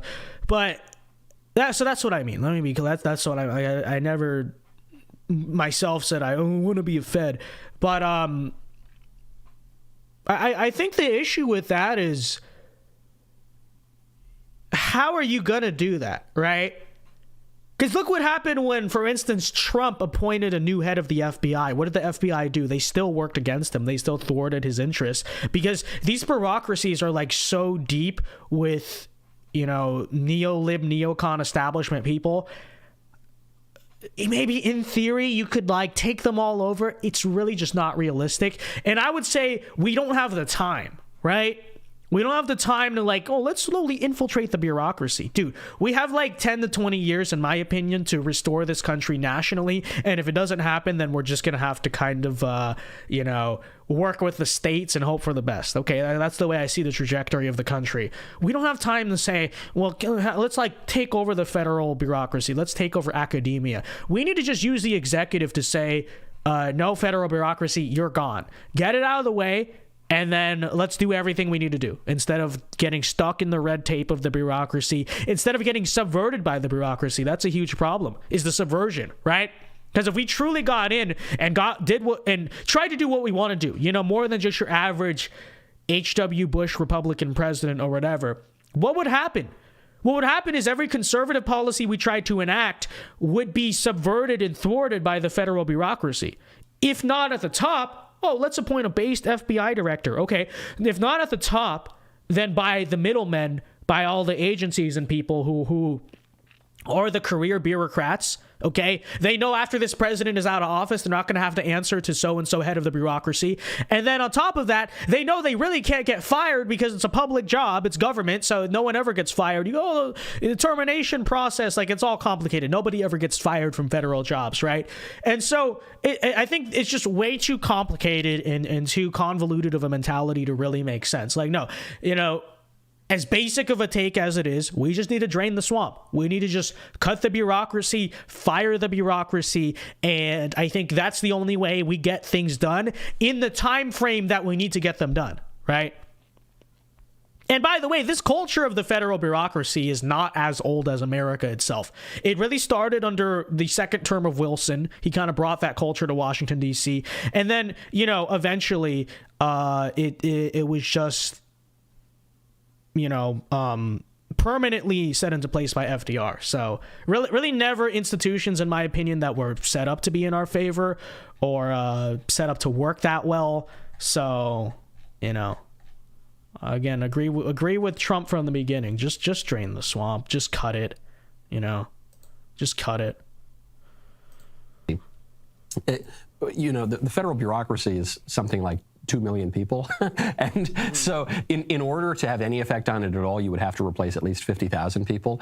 And the actual replacements that occur in presidential administrations is about 4,000 to 5,000. So we're nowhere near that right now. The principle of subsidiarity, of having decisions made at the most local level at which they can be done competently, it's a very conservative principle, it's a very Christian principle. And then even to the point of wielding the bureaucracy to our advantage. I'm not saying it can't be done. It has been done in the past. But to your point, you got to fire like pretty much everybody to do it. And back when the conservatives did wield the bureaucracy in a way that was sometimes successful, they did so through the spoils system. They did so through replacing that bureaucracy pretty regularly. And so I think you're absolutely onto something, Vince, and I think you've said it very, very well, and I think you totally owned those libs. Most important of all, I think you totally, and which is really important because, as I've always argued, when we own the libs, we have to own the libs for a purpose, and it's to show people that the ideas that... It's so real. It's so real. Okay, so there's the Michael Knowles interview. I figured we might as well continue that last discussion we had because I'll probably make a video about this, but it does tie into that kind of discussion. This tweet from Marjorie Taylor Greene, let me pull it up. This kind of caused controversy today among conservatives. A lot of conservatives were very divided on it. I'll pull it up in a second. Hold on. And I figured it probably deserves talking about. Actually, I can do it this way. Give me a second. But she basically tweeted out something about national divorce. Now, I feel like the opinion among our base in terms of the so-called national divorce is pretty much split down the middle. Half is like, yeah, screw the feds, we're done. Let's just leave. Right? And the other half is like, that's not realistic, blah, blah, blah. And I think in many ways, not to be that guy, but in many ways, I think both sides of the debate in many ways miss the point. All right, hold on. Great. Okay, give me a second. Oh, there we go. There we go. All right. So let me pull up MTG's tweet and then we can explain it, all right?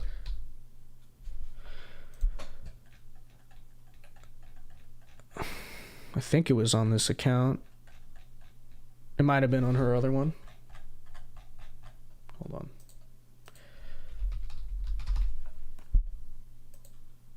Okay, so she... Let me see if I can find it. Okay, here's what she said. All right. Let me crop it a little bit better so you can see. But she says, we need a national divorce. We need to separate by red states and blue states and shrink the federal government. Everyone I talk to says this, from the sick and disgusting woke culture pushed down our throats to the Democrats' traitorous America Last policies. We are done. Okay? And now that's what she said. Now here's my take on this.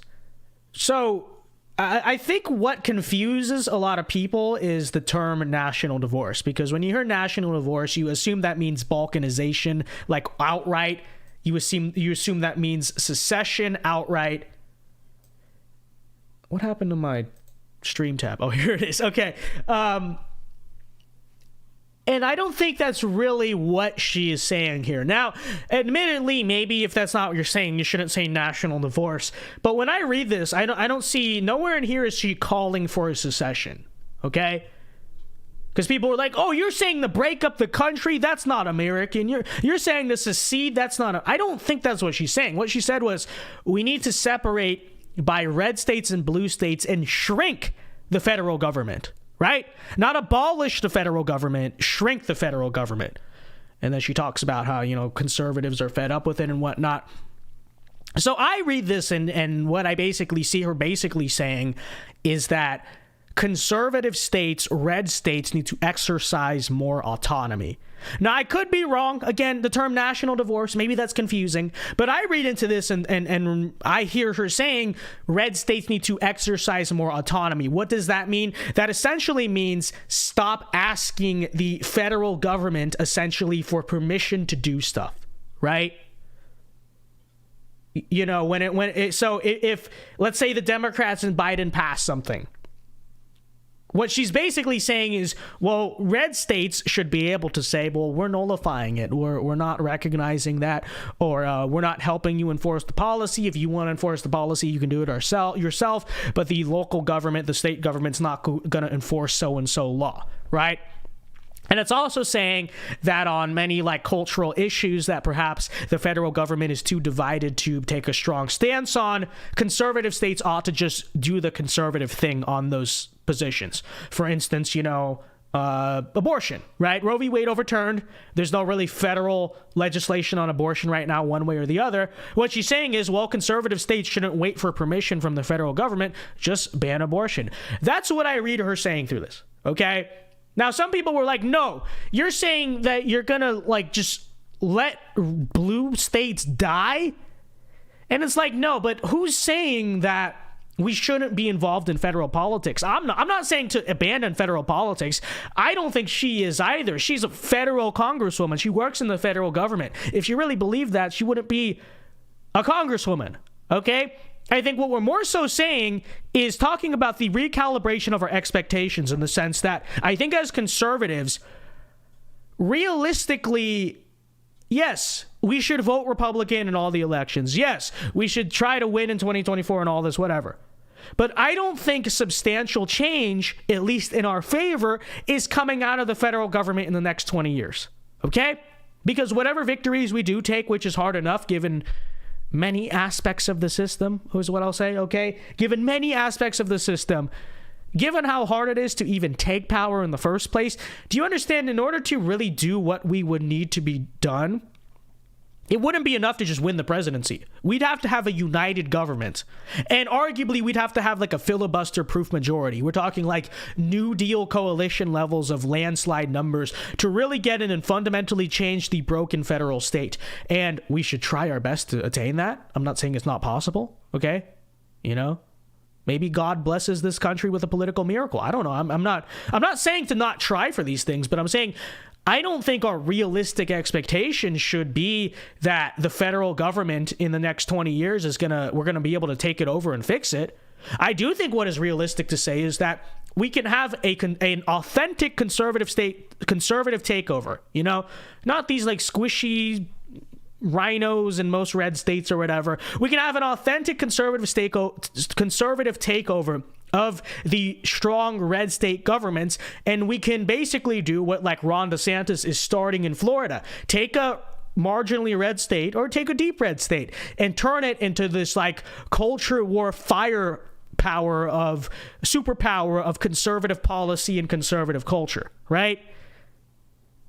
I think that's the most realistic thing this movement can achieve and focus on in the next few decades. Again, no, you're saying, so you think we should give up federal politics? They can't respond to this without straw manning. No, I am not saying I'm not saying to give up federal politics. No, I'm not saying to just let the blue states and blue areas die. All I'm saying is that we are a movement, like I talked about earlier, with so few real leaders and so few resources. We have to take this thing one step at a time. And the way I look at it, how do we expect to retake the federal government when most Republican state governments suck? Okay? They suck. drive through the roads and like, like I think Florida, I live here, has great infrastructure and stuff. I go to the roads in a place like, Mississippi, Ohio, and great states, love the states, love the people. We always make fun of the liberals because their infrastructure, California's a crumbling state. A lot of the roads in these red states suck. They're struggling economically, and then in terms of the conservative policies, they're not even always the best. Asa Hutchinson, what does he do? A former governor of Arkansas before Sarah Huckabee Sanders vetoes the trans sports bill. Kristi Noem did the same thing and then flip-flopped because people got mad at her. It's like we don't even have authentic conservative leadership in a lot of our states, our deep red states, like your Mississippis, your South Dakotas, your Alabamas. We don't even have like really solid red people in those states. And we're talking about how we're going to like retake the whole federal system. All I'm saying is like one step at a time. Okay. And but the term national divorce is divisive.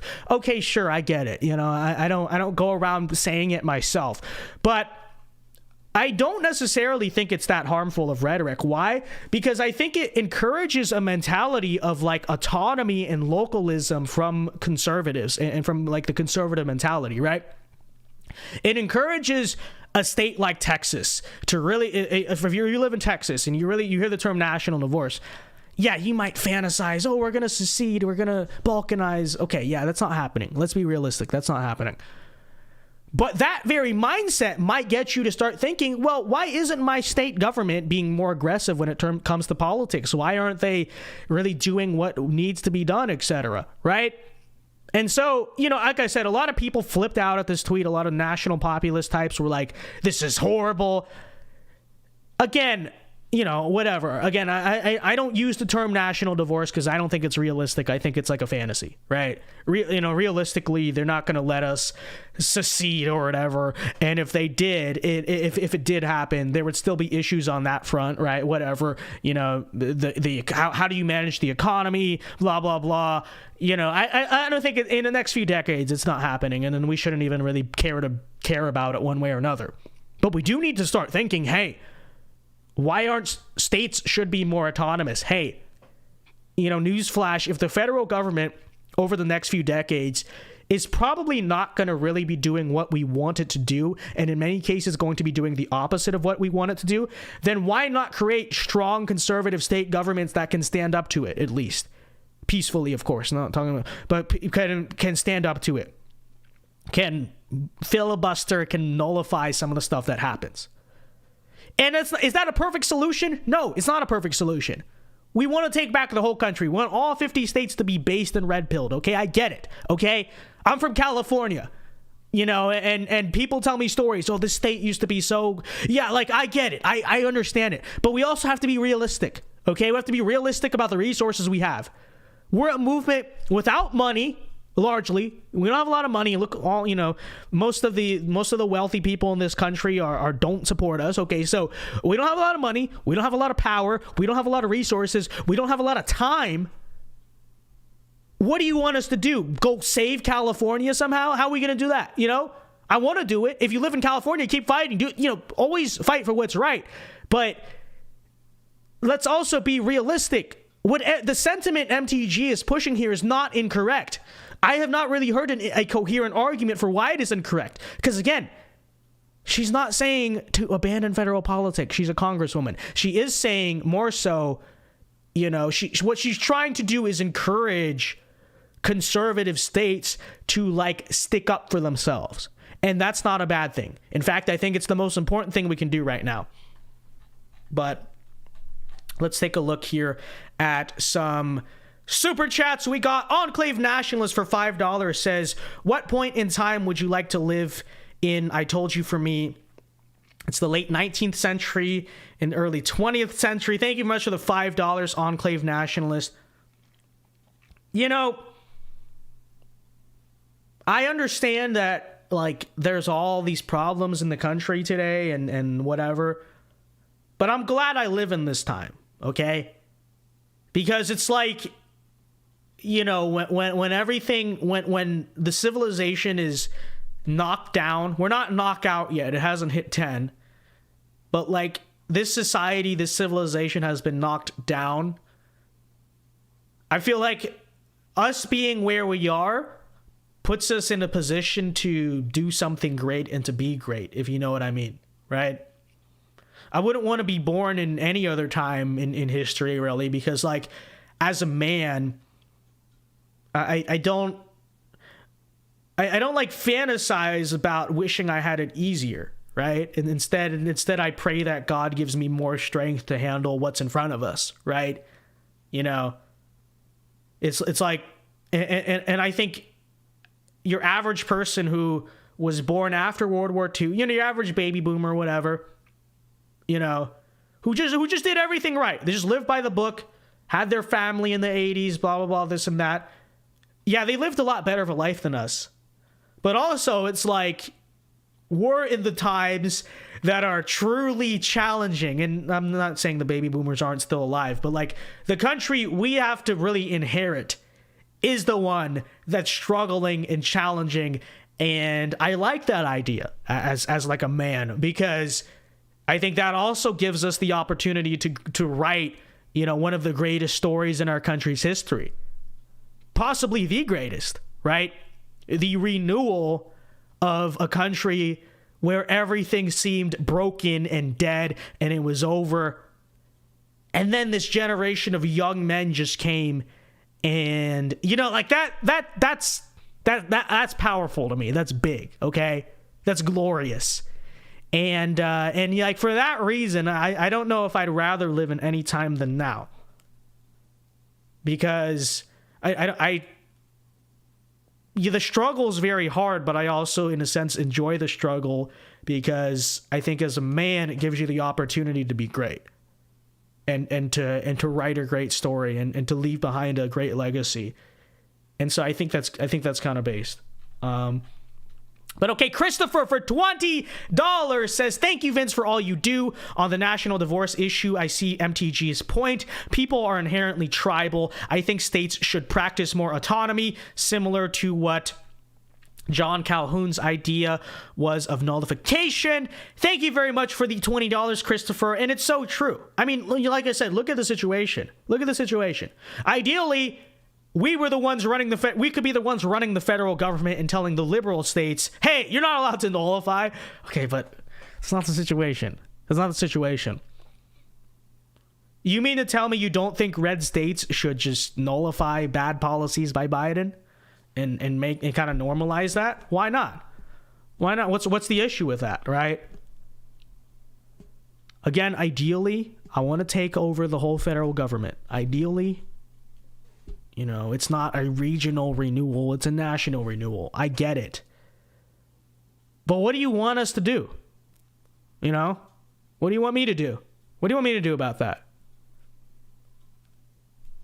You know? It's not the easiest to go and take on DC. I'm not saying don't try to do it. We need to be fighting on all fronts of the war, right? But it's like, you also want to prioritize the fronts where you can win, and the ones you can lose, just hold the line, whatever, right? And that's the way I see the regional issue. If you live in a blue state, like, it sucks. I get it. I really do. And I'm not saying I'm not trying to abandon you. All I'm saying is that, like, if you ask me, Vince, you can do anything, but you can't just become Caesar and take over America. But you can, like, here's the resources you have. We're giving you this much money, these many people to fix the country. And assuming it was limited. Again, the first thing I would do is say, okay, listen, we're going to take over Alabama. We're going to take over Mississippi. We're going to take over Ohio. We're going to take over Montana, Idaho. We're going to take over all of our strong red bastions and put into place much stronger Republicans than they currently have. Okay? That's the first thing I would do. If you gave me X amount of resources to fix things, that's the first thing I would do, because I'd realize DC is a much harder uphill climb. And we need to do this one step at a time. So that's the way I see it. But thank you very much for the $20, Christopher. Very epic. Very epic. Pray for the people in Turkey who are going through earthquakes. Real, so true. Another one happened last night. Well, that's horrible. And I know the infrastructure in Turkey is not the best in terms of that. I remember when I was in middle school and learning about earth science or whatever, they actually taught us about how when Turkey faces its like catastrophic earthquake, you know, nothing in Istanbul is retrofitted or whatever, nothing in Turkey, and it's going to cause a very bad situation and loss of life, and obviously that's happening, so it's horrible. Yeah, prayers to Turkey and Syria and all those people. Earthquakes are terrifying. I grew up in the homeland of the American homeland of earthquakes. They're not fun. They're not fun. Sky Thacker says, at VinceDao, you ever thought about taking live callers? I definitely want to do it at some point. Probably prioritize it for the channel members. I have to figure out how to set up like OBS for that though. My streaming software. I don't know if I have the tech yet to quite figure that out. But real. Okay, folks, we're going to be doing a shorter stream tonight because I have like studying to do. I have a test tomorrow. Yeah, school. Still in school, sadly. But with that said, I'm going to go right to Q&A now because I don't want to, you know, it's 100K. I want to talk to you guys. I want to interact with chat. So let's do that. Let's transition just right now to Q&A. We'll go for about 30 to 40 minutes and then I'll call it a night, which, you know, for me, that means like an hour. But let's do it. Okay. So I'm just reading chat now. If you want your chat read for sure, you can send it in as a super chat either on YouTube or on Cash App. And it'll be fun. So let's do that. All right, let's do that. What we got, chat? What we got tonight? What we got on tap tonight? Do you know the nuclear explosion in Ohio? Of course I do. I think every conservative should know. Do you know that Biden visited Kiev, Ukraine today? Real. You know, people said so I posted this like a few days ago. I said America's government should care more about Kiev, Ukraine care more about East Palestine, Ohio than Kiev, Ukraine. And people got mad. They were like, this is divisive. That's a false dichotomy, blah, blah, blah, blah. And then days later, who was so vindicated? Because literally Joe Biden visited Kiev, Ukraine before East Palestine, Ohio. So, you know, not surprising. But, you know, people say, oh, well, no, we're just trying to help Ukraine too. It's not about, no. It is about that. It is about the fact that American resources that Americans actually need actively are being given to Ukraine instead of America, i.e. the president visiting, i.e. the aid and all that stuff. And, you know, I saw today, I'll pull it up maybe in a short or something tomorrow, but Biden was talking in a press conference about how the U.S. is planning to give money. Listen to this. Resettlement money to Ukrainians. Actually, here, I can pull up the soundbite on my phone. Hopefully you can hear it through the mic here, okay? But this is what Joe Biden is out here saying.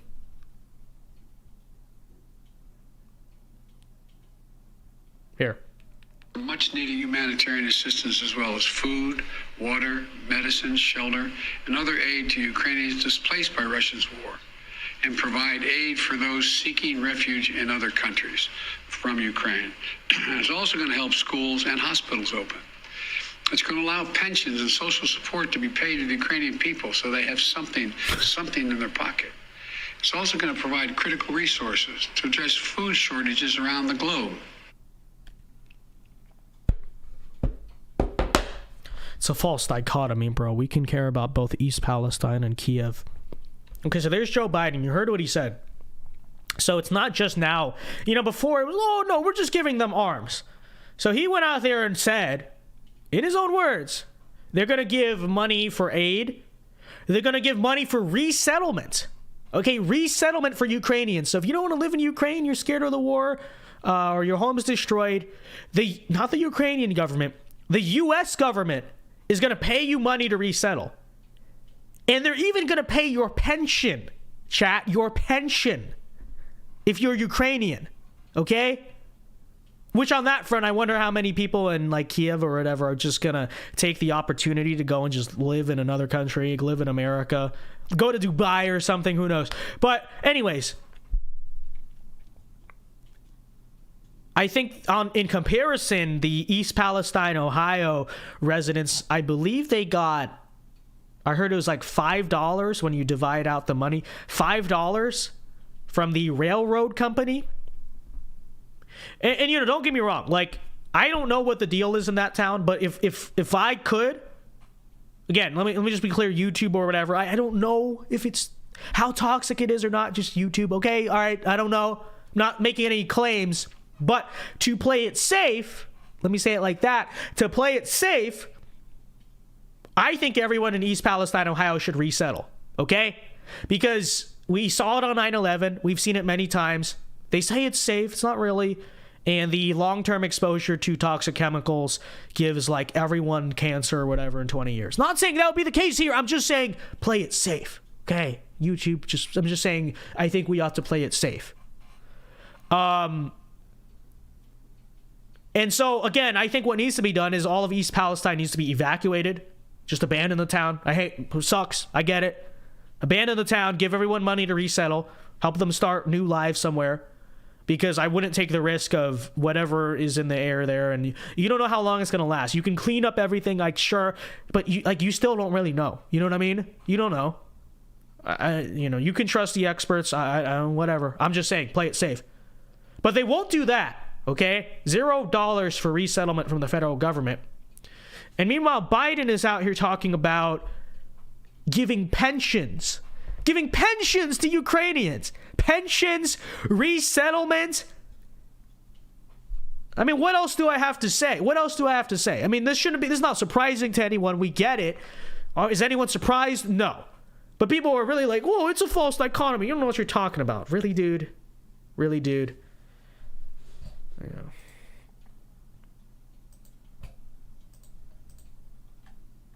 So,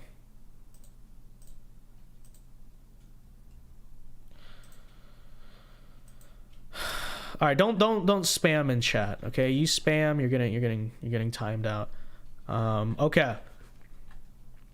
It's Frights for $2, says Vince. How good are you at bowling? Thank you very much for the 2. Not that great. I haven't bowled that many times in my life. Although, you know, I did do, like, arcade bowling in Vegas in high school, like, senior year of high school. And I wasn't bad at it. Because I mastered it. Because it was, like, arcade bowling. So, you know, there's a ball and everything, but it's, like, light and it's, like, AI. You know, it's, like, a fake bowling pins. And so I, like, figured out the AI, basically, if you know what I mean. Like, I figured out kind of how to roll it so the computer liked it. And so I was killing it at that game. But I'm not the most experienced bowler. I don't know. Do you want to go bowling? Vince, it's your cousin. Let's go bowling. Mediocre, but also, I don't know. I haven't bowled in a long time. You'd have to, I don't know. I might come back. I'm the Tom Brady of bowling. We don't know this, but we have 261 likes in chat, ladies and gentlemen. Can we get the stream to 300 likes? Let's do it. Everyone hit like on the stream right now, folks.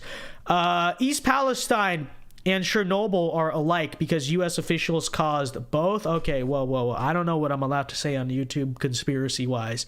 But that I don't know. I've actually genuinely never heard about that. But thank you for the 5. It's interesting. Interesting. Now, I would say they're more so alike because they coincide with a collapsing civilization. I don't even know how much, but that could also be true. Could be YouTube. I don't know. He sent the chat. I don't know. But thank you very much for the $5. God bless you. Martin261 and Christopher for $5 says Happy President's Day. Happy President's Day to you, King. I forgot it was President's Day because we don't get school off, so I always forget. But Happy President's Day to you too, my guy. He says, question, do you have a favorite presidential candidate that never became president? For me, it's Henry Clay or Thomas Dewey. Mine has definitely got to be Pat Buchanan. Easily. And you could maybe Henry Clay overall could have been more impactful to American civilization or whatever. But, you know, I have recency bias. I don't think it's wrong to have recency bias. And, Pat Buchanan, had he successfully primaried out George H.W. Bush in 1992, literally would have rescued the American right and rescued the country. I firmly believe that. And the Reagan super coalition that Reagan left us behind could have lasted for many years to come and would have been ran by solid, like, real conservatives and not subverted by the neocons. I mean, when you think, this is the interesting thing about the Reagan Revolution, right? So, you know, there's this like back and forth debate. Was Reagan good? Was Reagan bad? I think Reagan is mixed. I think there's a mixed legacy, but I think that in many ways we remember him for his worst. Some people do, because he handed power to the Bushes, right? And what did H.W. Bush do? And by extension, his son do? Squandered the moment in history, squandered the political revolution we were given and all that stuff. The supermajority we were given. I mean, look at the margin of victory in 1980, 1984, and 1988. Massive. You know, it's crazy to think, but at one time Republicans had like a presidential super coalition in this country. We destroyed it. Okay? And then H.W. Bush and the neocons took the worst aspects of Reagan. Instead of taking the best and building on that, they took the very worst things about him, like the amnesty, like the, you know, free trade. They misinterpreted Cold War policy and used that to justify globalism, all that. They took the very worst aspects of the Reagan Revolution and said, this is what it was really about. And they squandered it. But had Pat Buchanan won in 92 and by extension won in 96 surely, and really set the tone for 2 more decades of conservatism instead of letting the Bushes and the neocons set it. I mean, imagine where we would be. Imagine if basically the political movement of Donald Trump in 2016, but arguably even more authentically right-wing than that, won in 1992. Dude, this country would be based. This country would be stable and functioning right now, and I think we would actually be living a golden era of civilization. But it is what it is. It is what it is. We got stuck with Bush and the McCains and the Romneys, and it is what it is. It is what it is. It's all in God's plan, okay? It all happened for a reason, but it is what it is. It is what it is. But yeah, definitely Pat Buchanan in my book, which props to, he retired recently too, so have fun in retirement. Real. Live it out, King. Live it out, King. That was not me punching him, okay? I just do that for the record.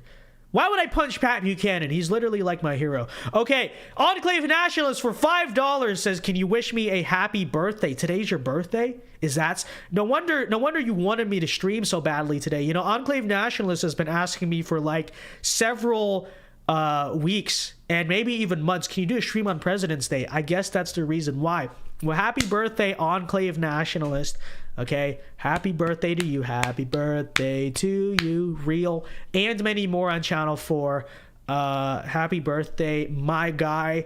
Very epic. How old are you turning, Enclave Nationalist, if you'd be so inclined to share?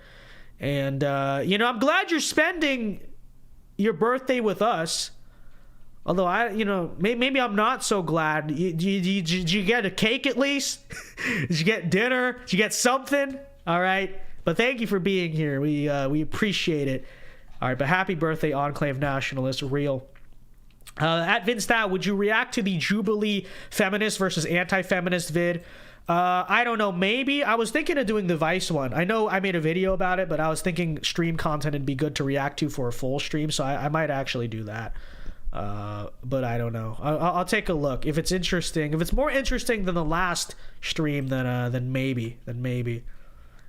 You know, last time we did the Gen Z debate, and it was just kind of lame, honestly. So, TVN64 says, should I become a judge or college professor? I would say kind of go through the motions of both, political science, whatever. Kind of decide what you like more, I would say. You know, those are both powerful positions. You can both impact. Now, I would argue being a judge is probably more impactful, but, you know, either way, I would say, you know, we also need conservative professors. So really decide what you want to do. If it's all about impact, for you, then sure, be a judge, but you know, you could decide. VinceDao as a new Daily Wire commentator? I don't know. I would consider it, but for the record, I know many people probably wonder. Okay, for the record, no talks on that front have been made. Okay, I'm independent. All the money you're giving me at this current moment is going to me, and that's it. Besides the cut that goes to YouTube, obviously, but that's what it is. Play Oregon Trail for 100K. Why not? Why not? That's actually not a bad idea. Okay. All right. Let's do it. Let me close. Hold on. Let me close out these browser things though, because they're probably eating up a lot of like CPU or whatever it's called. All right. So I think I have this thing on. Let's see. We're gonna do it for the new people in chat. This is kind of like. This is our meme game on the... You see, we used to play this back when... the thing is, we can play more than Oregon Trail now, because I actually have a PC. But back when I was streaming on my Mac laptop... It's real. Started from the bottom. Now we are indeed here. This is what we used to do. Because we used to play Oregon Trail, and that was our gaming stream. But it is so true. 100K. Let's do it. Let's do it. Okay? Let us embark on the Oregon Trail.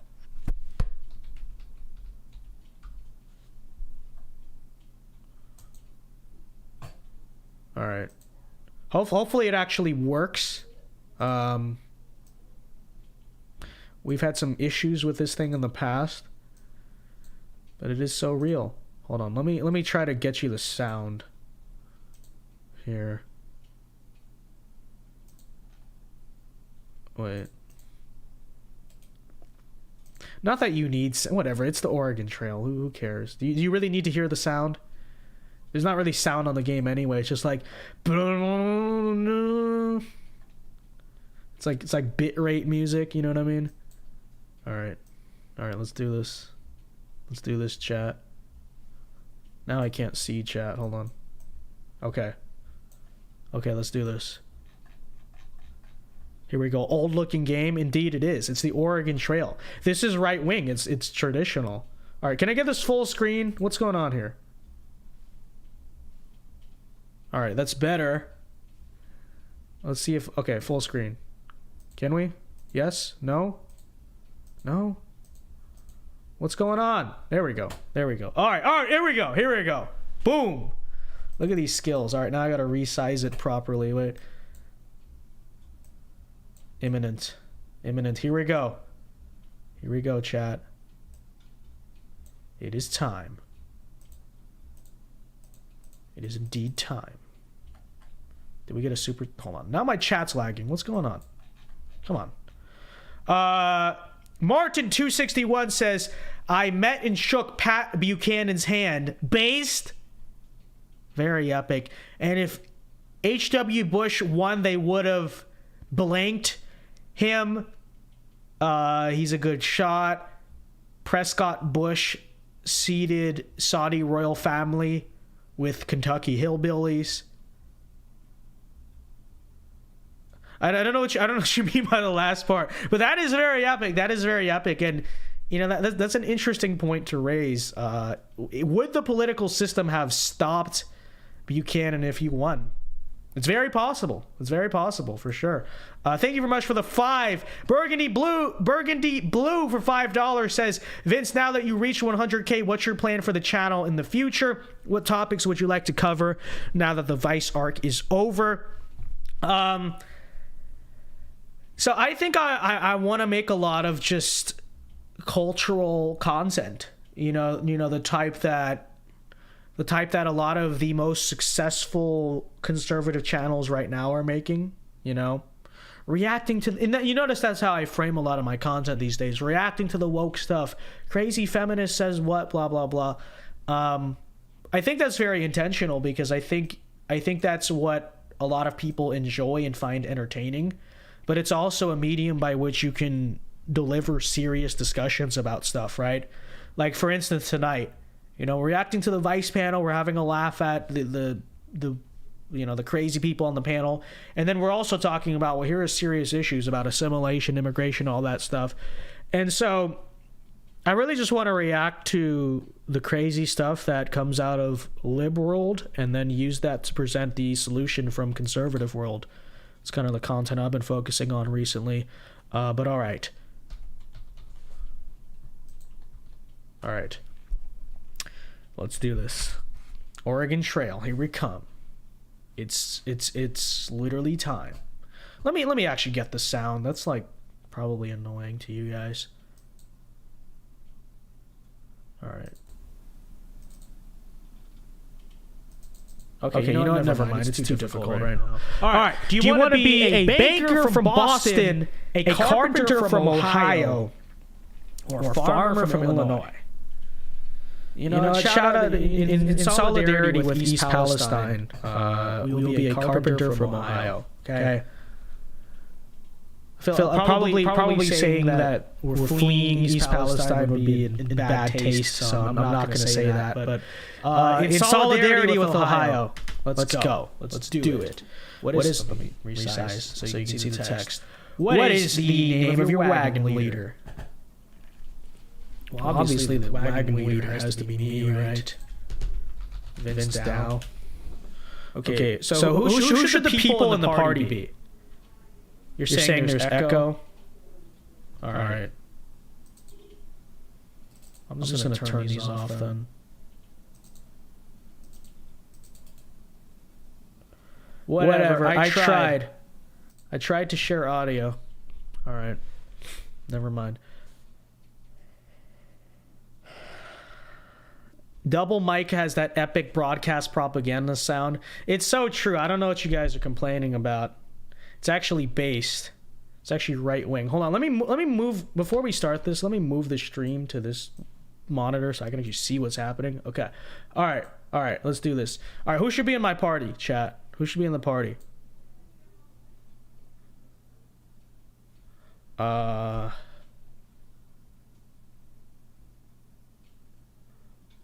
Mark Willard says you guys have been bullying my son. We got John Willard Jr. Real. Okay, let's we need suggestions. Who should be in the party? All right, yeah, you know we could take people from chat. Let's see. All right, let me. I'm just gonna do this myself. Okay. Let's make this a chaotic party. Okay, we got Joe Biden. Actually, no, because I can't do that because if Joe Biden, does not make it on the trail in the game, I'm probably gonna get visited by Secret Service. Okay, so we can't do that. We can't do that. Okay, that sorry. I thought it'd be funny to disavow. Okay, disavow. Don't. Okay. I'll put me in, please, says Enclave Nationalist. All right.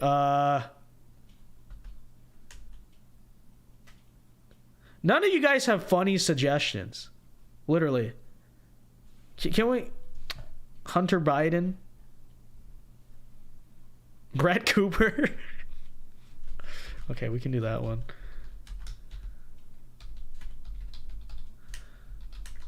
I can't... Okay, she just has to be Brett Coop. You know how much? No, yeah, I know. I'm not doing that. Kobe Bryant. Okay, he's dead. That's not funny. Well, I'm not even judging on that, but it probably wouldn't be in bad taste. Whatever. George Santos. Real. See that's a good suggestion. There. George San. We got George San. Okay. Great. Yeah, no, but that is a good one. I like the George Santos one. That's funny. We need meme people, okay? We need like meme individuals. Yeah, we can do Michael Knowles. That's fair. What Michael N. Michael N. All right, who should be number 5th? Who's the 5th one? Sam Hyde. That's a decent suggestion. Kanye West. Corn Pop? Maybe. Vermin Supreme. Peter Griffin. That's not a bad one. Florida Man.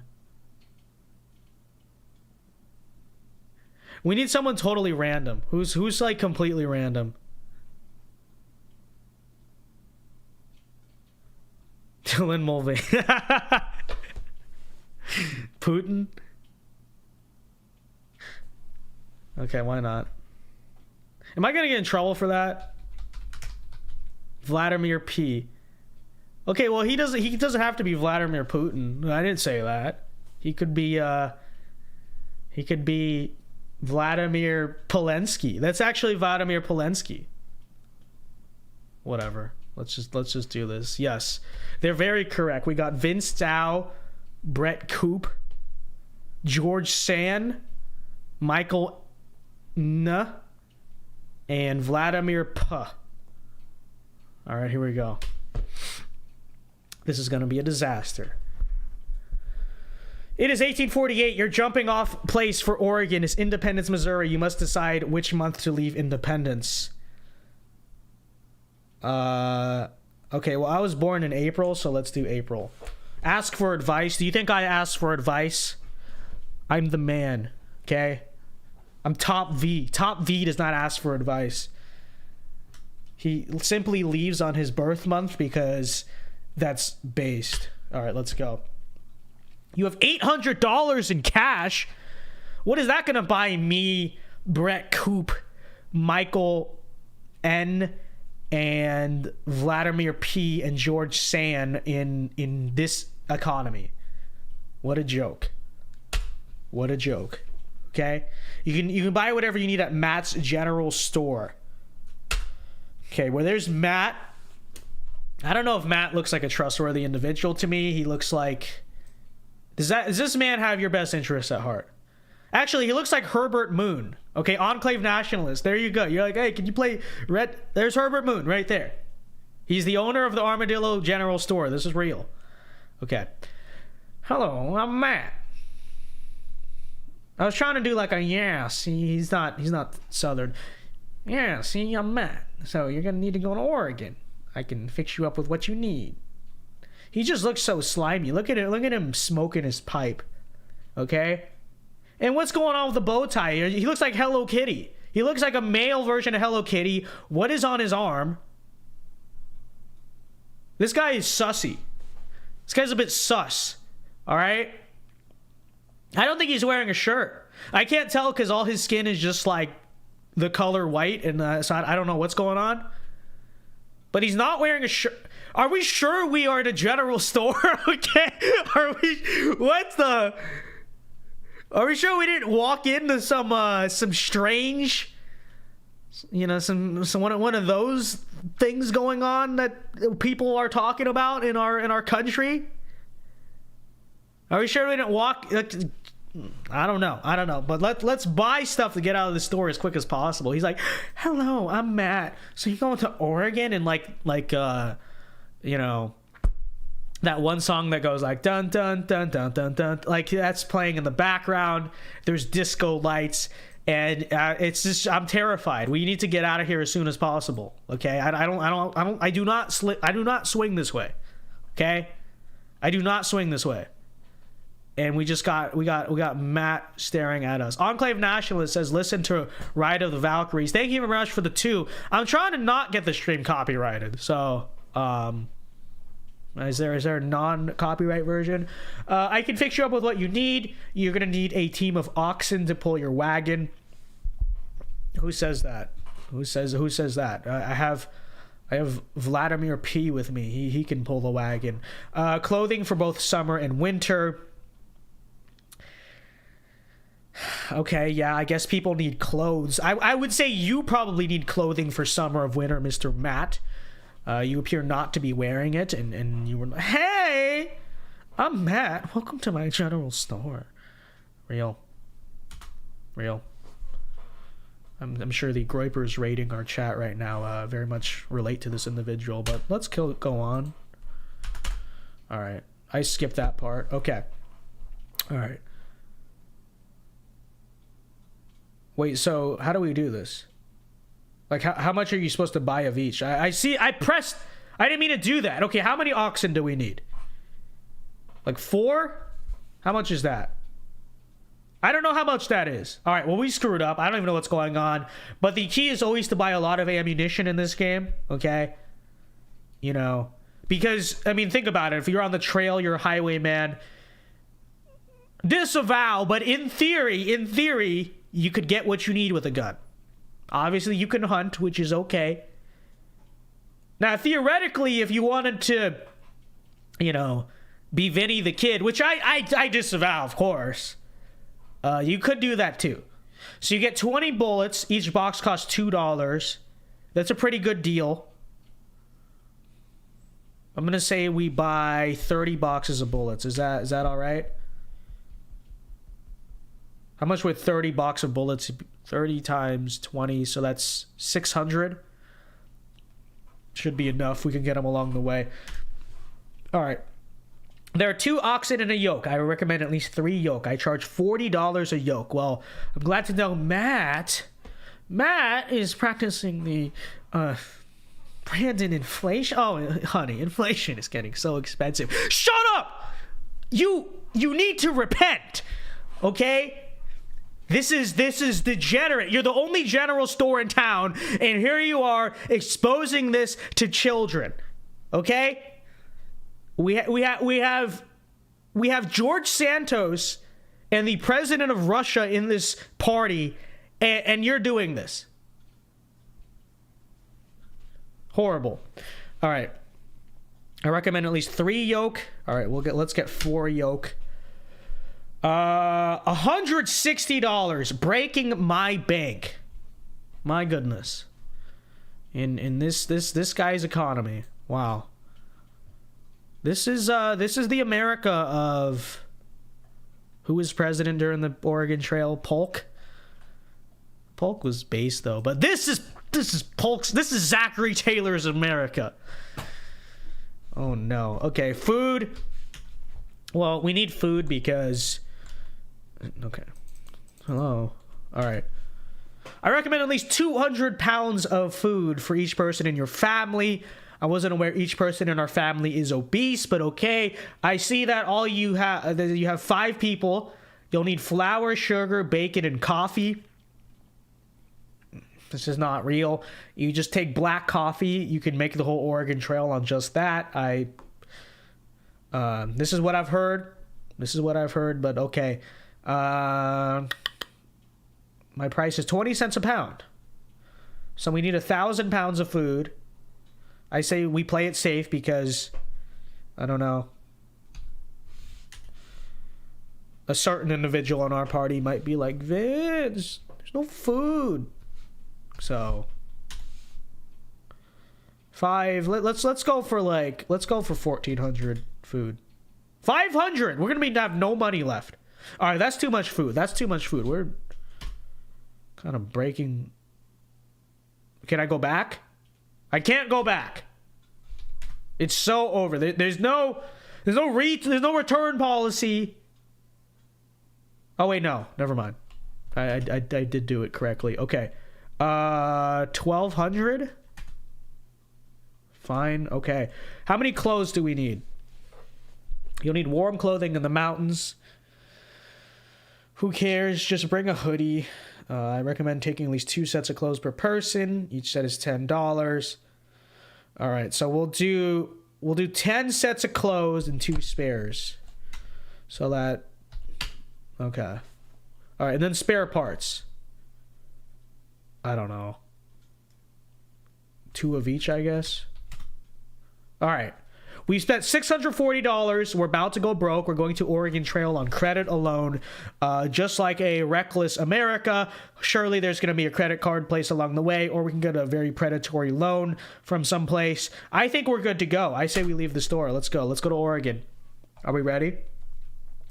We are westbound and down. Lo, you got rid of all the food. That's an old chat. Never mind. All right, here we go.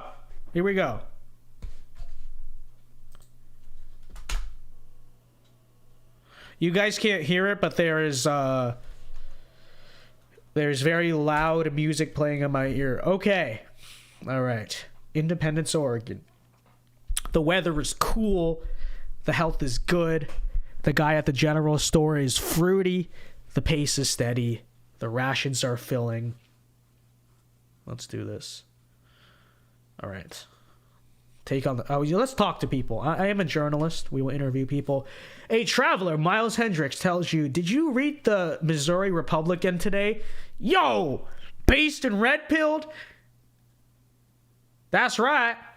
That's right, Miles Hendricks. I did indeed read the Missouri Republican today. This is our guy. He has a Let's Go Taylor sticker on the back of his wagon, I'm sure.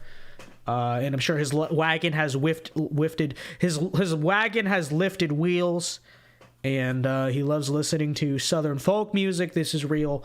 And I'm sure when you're going too slow in your wagon, he really gets up behind you and starts flashing his gas lamp right behind you. This is real. But he says, did you read the Missouri Republican? Says some folk start for Oregon without even carrying spare parts, not even carrying an extra wagon axle. Well, I don't think Vladimir P. and my party would allow that. So, okay, must think they grow on trees. Hope they're lucky enough to find an abandoned wagon. Well, we're not going to be no abandoned wagon because we are going to Oregon. All right, let's go. It is 102 miles to the Kansas River crossing. Well, here we go, folks. So we are off on the Oregon Trail. One of the oxen is injured. We traveled 40 miles. And what did I say? I said Vladimir P. should just pull the wagon himself, okay? Have you seen the pictures of that guy? Like, you know, when he's like riding the horse, you mean to tell me he can't just pull the wagon? Okay. And one of the oxen's already injured. What's the purpose of even having oxen? Okay? If it's injured, you know what, then I would say probably just put it down and let's have oxtail stew, which is quite good. Because incompetence. But of course, I mean, who sold us the oxen? Matt. Oh, honey, these are the best oxen ever. You don't know nothing about livestock. The only livestock you know about are... Never mind, but it's just horrendous. Just drive there. Yeah, real.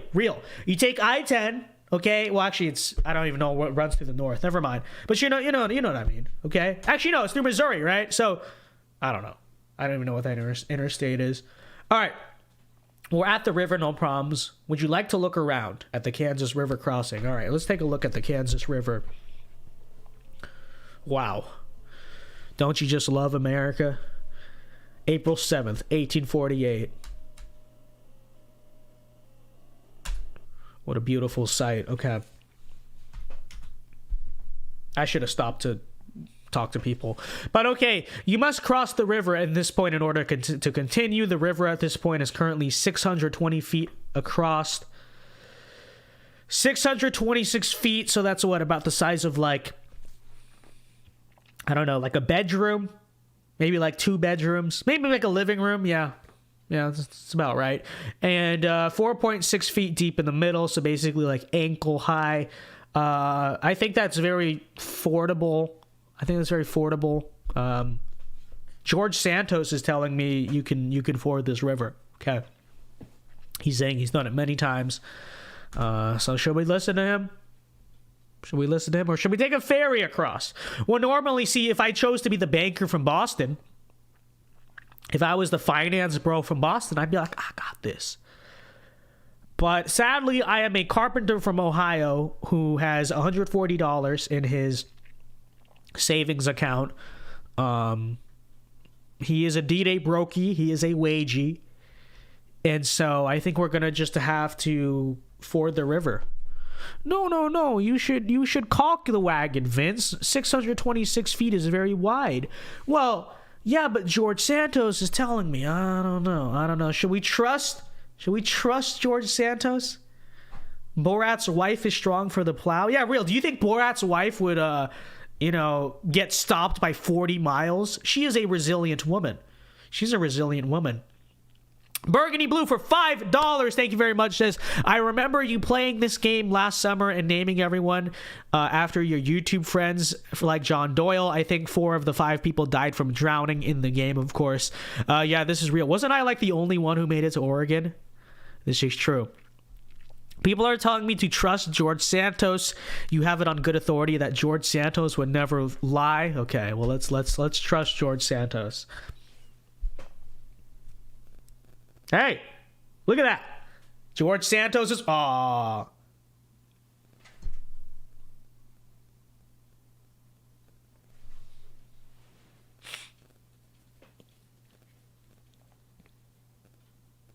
How do you lose 663 pounds of food? You know, for a bunch of brokies, for a bunch of poor Ohio trade workers in the 1800s... you would think you have something better of like a starvation instinct than to lose 663 pounds of food, chat. 663 pounds of food. How does that even happen? How do you let 663 pounds... The wagon wheel, I get it. The wheel is round. It'll float away. 600 pounds of food. You lost 600 pounds. How much food did I pack? Like 2,000? No, I think it was 12. That's half of our food. We lost half of our food thanks to George Santos. Okay? George Sand, sorry, of course, George Sand and 4 oxen. Well, someone better be smart and start using that oxen for food, because I think we're about to starve thanks to the advice of George Sand. How do you lose 4 oxen? I don't know. George Santos is doing a little bit of trolling. I'm told this is the first lie he has ever told. He's just like Honest Abe, George Washington. He has never told a lie. How do you lose 4 oxen? I don't know. But luckily we got Borat's wife, like the guy brought up earlier. So now Putin is going to have to pull the wagon real. George Santos is so smart. He made your wagon lighter. That is true. George ate the oxen too. True. And okay. From the Kansas River, it is 82 miles to the Big Blue River crossing. All right, we're on 400 pounds of food. Great. Thank you, George Santos. Thank you, George Santos. You know, I don't think it's really George Sand. Sorry, I keep saying George Santos. Of course, it is a fictional character named George Sand. I think it is really Matt's fault at the general store, though. I mean, let's be honest. He sold us defective oxen. He sold us non-FDA approved oxen. We know this to be true. Oh, honey, don't trust me. Those oxen are just fine. I checked on them myself this morning, dear. Did you? Did you, Matt from the general store? General store Matt? Did you do that? Is that what you did? Clearly did not do a good job. You should sue him. So true. All right. So we can change food rations. We might have to do that because we're about to starve. Stop to rest. Let's attempt to trade. Never mind. No one in this economy wants to... Oh, wait. No! I said... All right, I don't even know what I just traded, but we just gave away something of ours. I think probably the fault of George Sand. Big Louie. I chose to talk to people. A trail driver tells you, be careful. You don't push these animals too hard. Oh, really? Yeah, that's funny because I pushed one about 40 miles. One of them died, and the rest drowned in the Kansas River. So I have to tell you, Big Louie, that advice is coming a little bit late now. You're a little bit past our prime, okay? Oh, Michael Jordan, you should have never stopped to play baseball. Oh, thank you. I'm now retired, and it is what it is. Bo Jackson, you should have never hurt your hip. What do you want us to do about it? Jerk. Big Louie. I bet you he's the totally not husband of Matt from the general store there, just mocking us now. Mocking us. Okay, keep them moving, but set them to a fair pace. Can't keep driving them so fast, or you'll end up with a lame-footed animal. A lame ox is about as good to you as a dead one. That's not a very politically correct statement. A lame ox is about as good to you as a dead one. All oxes, ox lives matter. All oxes are created equal. They're made in the image of God. How dare you? Okay. 238 feet, 3.5 feet deep. I'm not gonna win. I'm not gonna listen to George Santos this time. I say we just float across the river. So surely nothing can go wrong here, right? Surely nothing can go wrong here. You had no trouble floating the wagon across. We are so back. We are so back. All right. Here we go. The weather is hot. It's almost my birthday, April 19th, April 19th. On the eve of my birthday, a thief comes during the night and steals 6 sets of clothing. That's just unacceptable. On top of that, I bought like 600 bullets. What did I buy? Like 30 boxes of ammo. It could not deter the thief. Okay, so that is a problem in itself. I don't know what any of you fools are doing. You know, Brett Coop. You have all the videos shooting these guns on Instagram. And, you know, the thief in the game. Okay. But the thief stole 6 sets of clothing. What are we supposed to do? What are we supposed to do? Or do you like? Are we supposed to just be naked? Are we supposed to just be nudists or something? Like what? The cruelty of crime in wherever we are in the heartland. Okay, this is just horrendous. Who steals clothing like that? That's not even disgusting. He got 12 sets of clothes. So they stole half of our clothes. They literally stole half of our clothes. Great. You're at Fort Kearny. All right, that's Fort Kearny. Incredible. All right. Well, let's check on our supplies. So we got 4 oxen.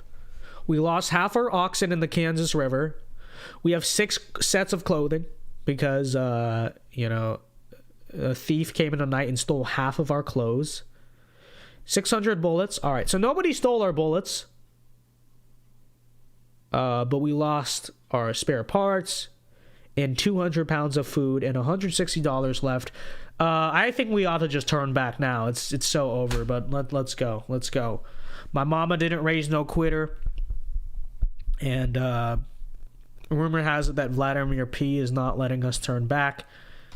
He is calling us a traitor if we turn back. Okay, Fort Kearny Scout tells you the game is still plentiful around here, but getting harder and harder to find. With so many overlanders, I don't, you know, and I don't care.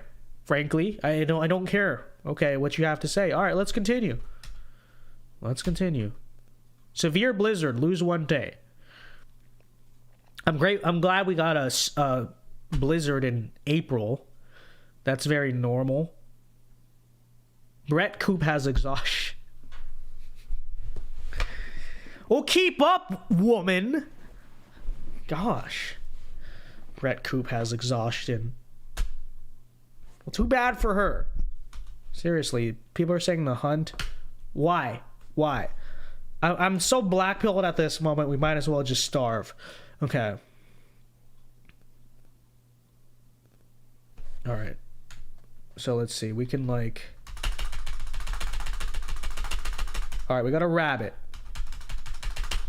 Okay. Wait, how do I walk around? How do I move? This is not worth anything. Okay, here we go. Come right at me. No. How do I move? Oh, okay, that's how I move. All right, glad to know I figured that out this late in the game. 5 pounds of meat. We are eating good. Many are saying this.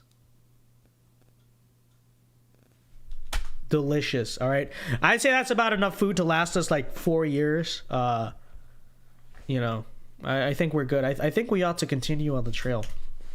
I don't know. George Santos told me that's enough food, so. Change your pace to go faster. Well, a certain Brett Cooper is already exhausted, according to Oregon Trail, so that's not going to work out. You find an abandoned wagon with the following: 3 sets of clothing, 21 bullets, 2 wagon wheels, and 1 wagon axle. Well, let's go. Finally, our luck is turning. Finally, our luck is turning. Enclave Nationalist says, hey, Vince, I stole your clothes. That is incredibly sus. But all right, here we go. We got 107 pounds of food. All right, let's try to get some food, like, actually. All right, so this is how you walk around. Dude, it's so, like, it's not practical. Like, the buttons are all in, like, one place. Like, this is not... Okay, cool. It is not easy on this keyboard. What in the... I used to be good at this on Mac. Do you guys remember, chat? Oh my gosh. Oh my gosh. Get one. Just get the bison. Get the bison. You imbecile. You got no food. Yeah, no wonder the thief came in the night and stole half our clothes. Okay. Okay, Baldy. Come on. Are you serious? Dude, like, the enter button is, like, not... I don't understand. Like, why are... Let me see. Can I... Okay, I can... Dude. It's so over. I might as well just stand here and hope something comes. I think that's the best strategy at this point. There we go. We got a deer. We could not get the second one. I wasted a bullet. 68 pounds. That's better than no pounds. We did not round up on that one, however. Okay. All right, whatever. It's just a squirrel. Who cares? Who cares? Because we're going to get the... We're not going to get the rabbit. Chat, it is so over. It is literally so... Okay, squirrel, not bad. Bison, come on. Well, why are there so many mysterious bushes? Did Joe Biden put up a bunch of bushes here? Like, what's going on? They do not want us to succeed. Okay? The Matrix has placed many bushes in front of us. Okay, really? Why are there so many bushes? Are you serious? That could have fed us for like 2 years, and it has all been wasted because we suck. And I'm the worst shot in his... There we go. Get the bison. You better get... There we go. We are so back. We are so back. There we go. There we go. All right. Now I am satisfied. You got 1 pound of meat. More like 100. I'm not going to read that name. More like 100. Fool. You should have never doubted me. You should have never doubted the best shot in the industry. Okay? Okay? The state of Ohio ought to give me my CCW after that performance. That was incredible. One of the oxen is injured. Well, there we go again with the... Man! Oh, dear. My oxen are so good. Oh. Oh, my God. Look at that oxen. Isn't he cute? What is wrong with you, Matt? Vladimir Putin got a steak bite. That doesn't make sense. I feel like Vladimir Putin's the type of guy that would just and just like chop the snake, but all right, he got a snake bite. Disloyal artists will be held liable. So true. So true. When we get to Oregon, they're gonna wish they never betrayed us. Okay, talk to people. Celinda Hines. Oh, we got a female at least. How are you doing, dear? Says Chimney Rock by moonlight is awfully sublime. Many Indians came to our wagon with fish to exchange for clothing and bought a number. They understand swap and no swap. seems most anxious to get shirts and socks.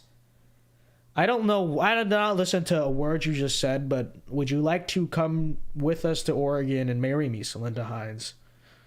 This is an open question. Many are asking this. Many are asking this. Riz her up. Yeah, real. They call me the Rizzler for a reason. Alonzo Delano. Oh, well, here's the guy I'm getting cucked by. It says, Alonzo Delano tells you about noon yesterday we came in sight of Chimney Rock, looming up in the distance like some lofty tower of some town. We did not tire gazing on it. I don't care. You are stealing my woman, and I'm gonna leave Chimney Rock dramatically. Okay, I'm hitting the brakes hard because I'm pissed. Whoosh, okay, and with my 3.5 oxen, and we are headed on. Ration your food. How about you ration your comments, Gregory? I'm just kidding. We're fine. How about you trust the plan? Miss Hines really doing that to you? Don't worry, Lily Meek. The memory of Celinda Hines is what motivates me along this trail. You know, I have one of those like 1800s like photographs of her, and I'm like, oh, Celinda. One day I will find you in Oregon, and we will raise many Asian children. Okay, it's so real. You find an abandoned wagon with 3 sets of. Well, there we go. We're so back. Okay, we are literally back. We have redeemed half of the clothing we lost from enclave nationalists for some odd reason stealing our clothes, apparently. So there we go. You need to build a house and go back to get her. Prove yourself to her father. Yeah, this is real. I got rejected. I got cucked by Alonzo with Celinda Hines because I was not a high value man. Okay, look at me. I'm broke. I'm a carpenter from Ohio. I have $140, less than that or something, in my wagon. And why would she want to? Alonzo Hines has a stallion. Alonzo Hines has a gold Swiss watch. Alonzo Hines has, money. And this is true. I was not enough of a man. for Celinda Hines. But I will return. A conqueror. Celinda Hines was not impressed by the color of your Bugatti. Yeah, I don't have a Bugatti wagon. Okay, it's like the Prius equivalent of a wagon. It's running on 3.5 oxen right now. Okay, but I will return. With a Bugatti wagon. And we will see. We'll see what happens then, Mr. Alonzo. We'll see about that then, buddy. Huh? What color is your wagon, Alonzo? You pass a gravesite. Would you like to look closer? That is ominous. Here lies Voland. Hey, come out and play. I think that's the last guy who simped for Celinda Hines. Many are saying she is a Black Widow. But what can I say? Easily distracted. Story of my life. Okay, Fort Laramie. We got Davy Crockett about to throw down with Pocahontas over here. This is the Battle of Little Bighorn about to happen in front of us. Well, we're going to surpass that because I am that would not be fair to the lady in the party to get involved in Indian wars while she is watching. That would be indecent of me. So let's continue on the trail. We're getting low on food. Might as well hunt. Maybe the inspiring thought of impressing Celinda Hines will help me here. So let's see. Look, Celinda, Look, Celinda, you say I can't provide. You say I'm lazy. You say I don't know how to shoot. You say I don't know how to shoot, Celinda. You say Alonzo's a better shot than me. Really? Huh? Could Alonzo do that? Could Alonzo do this? How many bison has Alonzo killed? Celinda. Miss Hines. I didn't even bother for the rabbit because you can only take 100 back, and I'm trying to save some ammo. We got 2,000 pounds of meat. However, you will only carry 100 pounds back to the wagon. That's because I left the other like 1,800 behind for Celinda, my queen, of course. All right, let's continue on this trail. Matt made sure the wagon seemed like a Bugatti. Oh, trust me. You'll love this wagon. Yeah, he sold me the Prius of a wagon. Great. Miss Hines really doing that to you. So true. Kick out George Sand and take in Celinda. That's true. You know, the ratio in this wagon is not the best.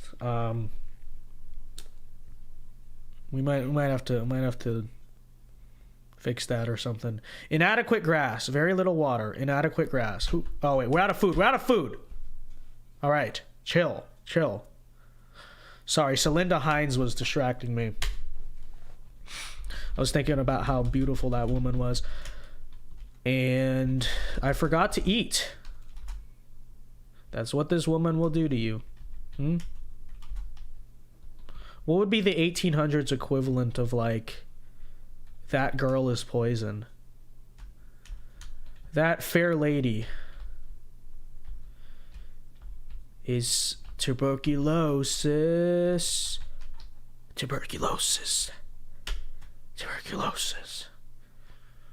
Oh, greet her, speak to her father, court her. That girl is tuberculosis.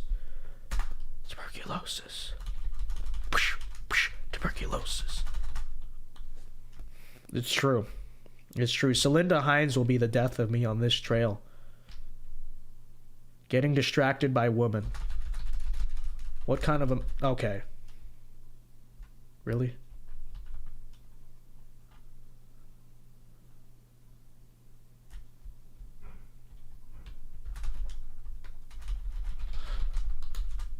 There we go. All right. Decent performance. We continue on the trail. That lady is hemlock. Real. That bell is snake venom. So true. Brett Cooper has a fever. Well, maybe this is a sign that it's time for Celinda Hines to join the party, but very little water.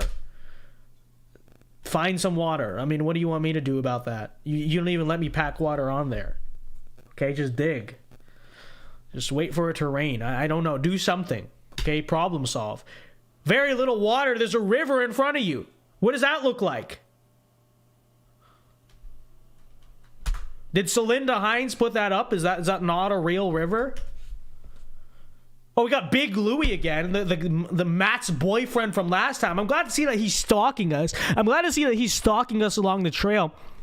You know, calling in the Matt on his telegraph, being like, no, and the translation is, oh, those idiots that you brought on the oh, they're doing so bad. And then he's like, oh, sis, no way. How dare you? To think in the days of Andrew Jackson, people like you would have not been allowed to scam me, of course, okay? Like, come on. All right, let's keep going. I don't even care. Big Louie looking for Celinda.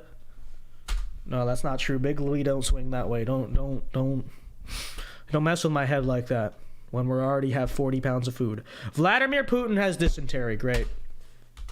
All right, well, let's stop to rest and let's get some food. And I will dream of my Celinda.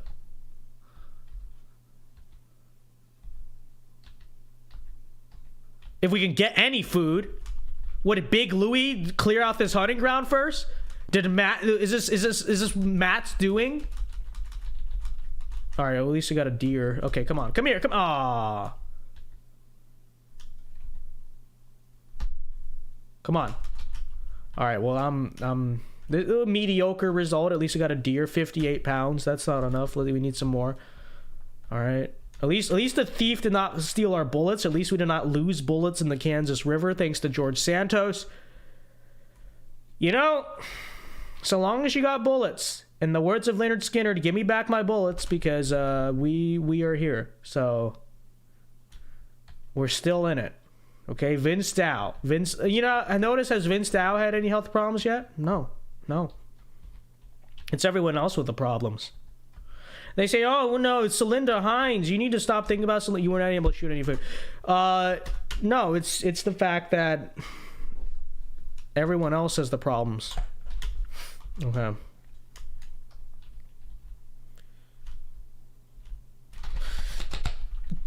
There we go. I feel like, the fact that I have survived the Oregon Trail with no health issues thus far, I mean, that should be enough riz for Celinda Hines. I mean, the standard of this woman, she herself is quite mid, okay? The idea that, like, oh, well, you don't have a Lamborghini wagon. I mean, what do you want me to do? Where's your Lamborghini wagon? Okay? But her father's like, no, he's not good for you. I forgot to stop to rest. Hold on, let's stop to rest. Let's rest for one day. All right. Oh, madam, my dearest daughter. That man, that gentleman, is not adequate for your needs. What do you know, fool? You're literally like bald, okay? You're literally like bald and obese, okay? You should not have an opinion on what me and Miss Hines get up to, okay? You just shouldn't. All right, 100 pounds of food. Let's go. You have to get over Celinda. Never. Vladimir Putin just getting every disease in the book at this rate. Stop at the saloon. Is that where I'm gonna get my rebound? No. Calm down. I only think of Celinda. I'm loyal to my Celinda. Brett Coop has exhaustion. Second time now. We're at South Pass. All right. What's that South Pass? Okay. Well, we see an Indian about to get shot. Oh, I don't know what's going on here. There's a woman, if you can see, there's a woman right here. Could that be my Celinda? Could that be my Hines? I don't know. I'm not sure. All right. It's July 3rd, so I'm glad to see on the eve of Independence Day, everything's going quite well. All right, let's see what people have to say. A young girl tells you a father is very sick and we are resting. Hold on, did I? Okay. All right, but anyways, hold on. What is chat even saying about this? We need Subway Surfers.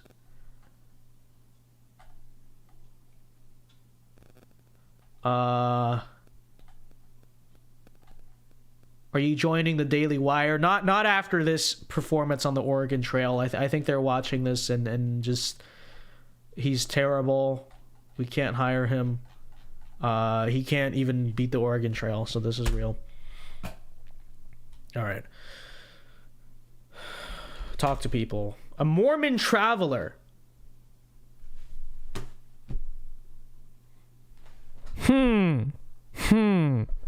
Maybe that's who's been subverting our trip the whole time.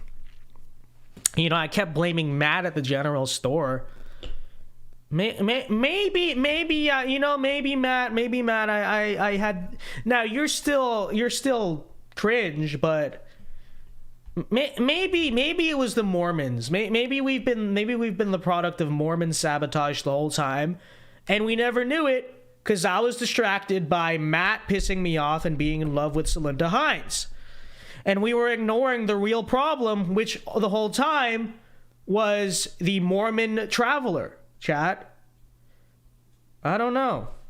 Back east, the Mormons are persecuted. In Utah, will join together to build a new community, changing desert into farmland.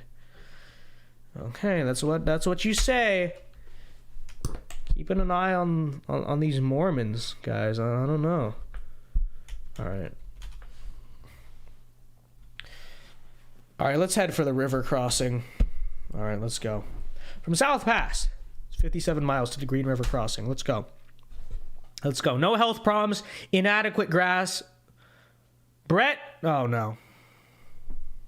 Oh no, chat. It's so over. So over. Daily Wire contract destroyed. I could not protect Brett Cooper. Couldn't do it. I'm sorry. This is why I'm going to Oregon and not Nashville. Okay? Now, it's interesting that she went before Vladimir P. Vladimir P was catching dysentery and measles. But he's a warrior, so fine. But rest in peace to Brett Cooper. Matt Stone says no food. That is a good point. But we got 42 bullets. All right, let's get some food.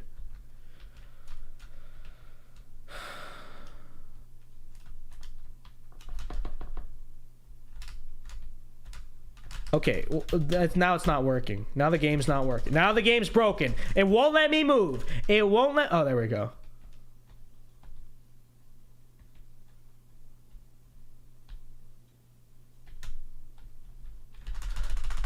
Okay.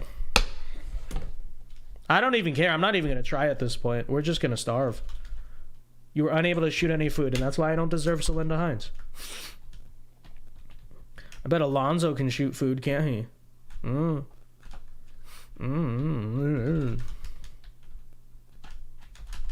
Alright, we got a rabbit.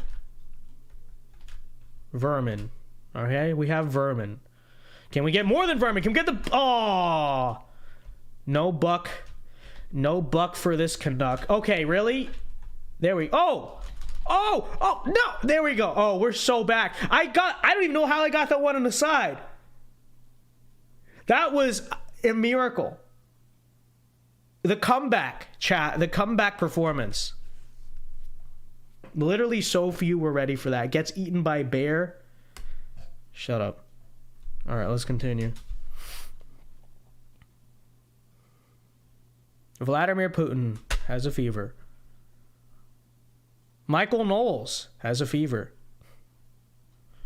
All right, let's stop. Let's be responsible. Let's stop to rest. If we even can. Okay, let's rest. Can we rest for like 2 days? No, wait. That's not what I meant to do. What I meant to do was... I can't stop the rest. Okay, never mind. Let's see who's there. We got a Shoshone Indian. When wagon first start coming through here, we did not mind. We even found it good to trade game and fish with the travelers and help them cross the rivers. Now there are too many white men and too little land for grazing. All right, thank you for that.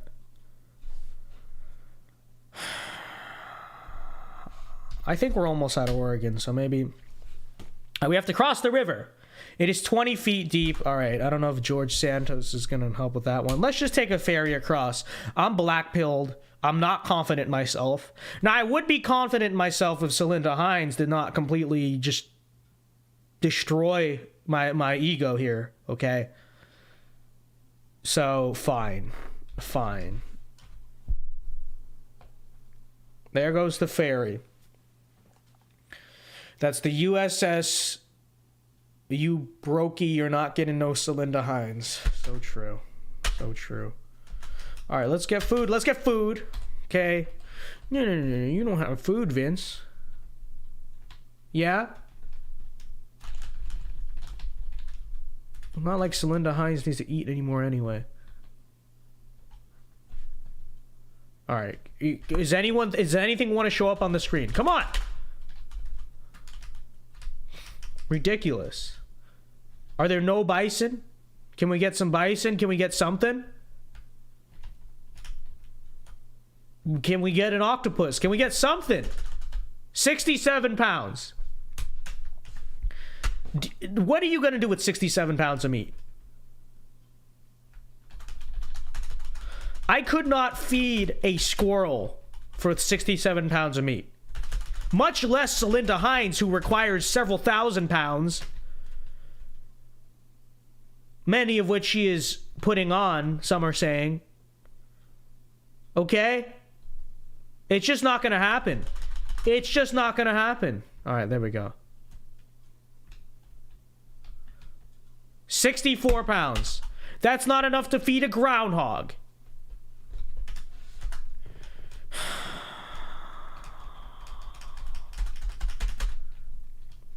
Of course, there's going to be a bunch of trees in the way. What, did the Mormons put this here?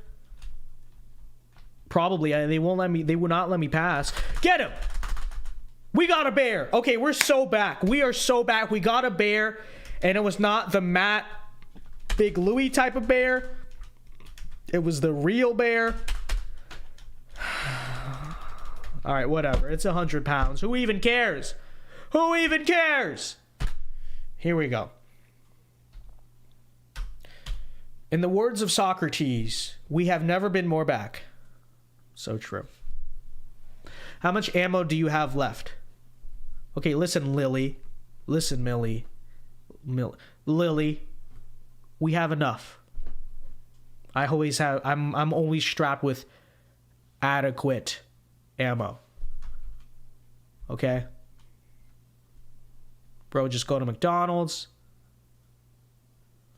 That's where Celinda Hines has been going these days. She's really falling off. All right, we went off the trail. Great. I was busy thinking about Celinda Hines again. Got distracted. Okay, here we go.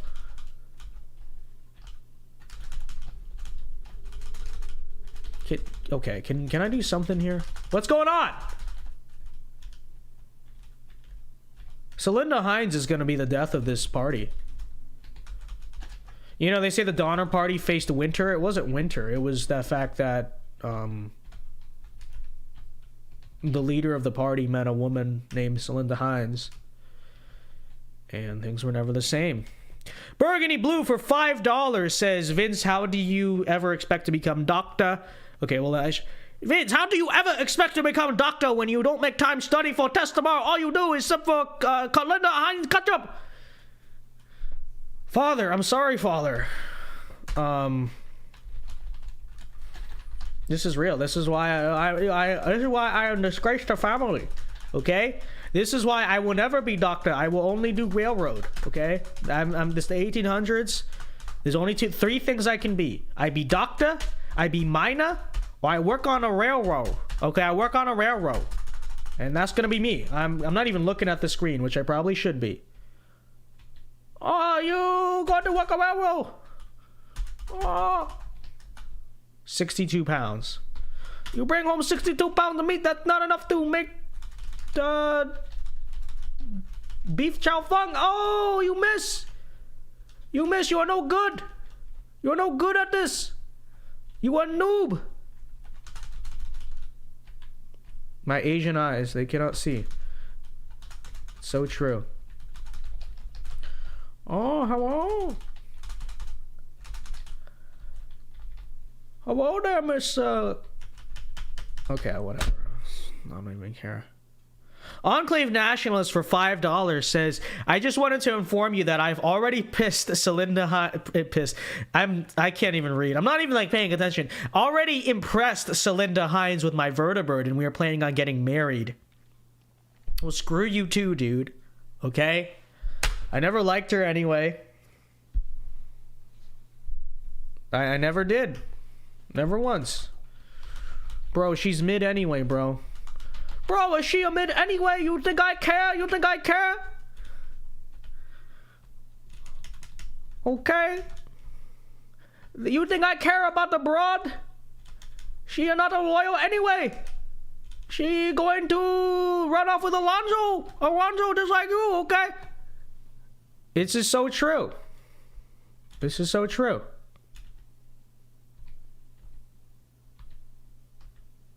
You got 71 pounds of meat. I'm sure we can make plenty of fried rye with that. We can make a number 14.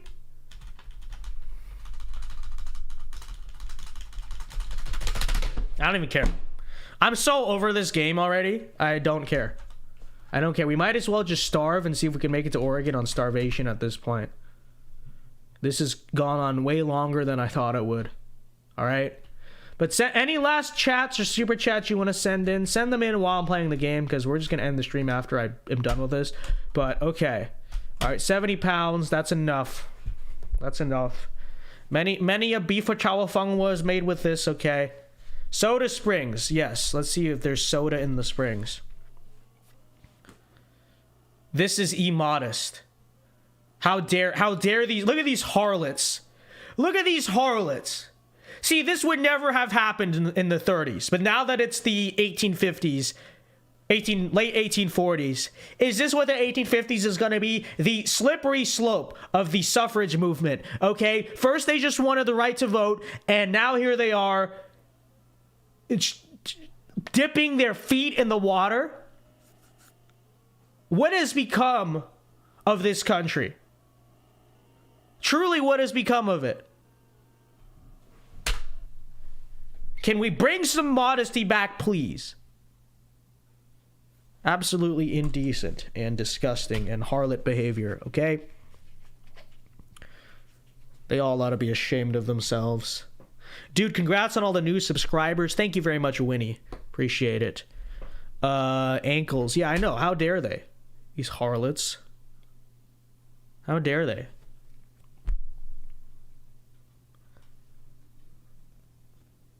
Franklin Spanklin just sends a lemon. Interesting. I know you guys can't hear the music, but every time I hear the music, it's very loud. Okay, what do we need? Do we need anything, chat? We could use like an oxen.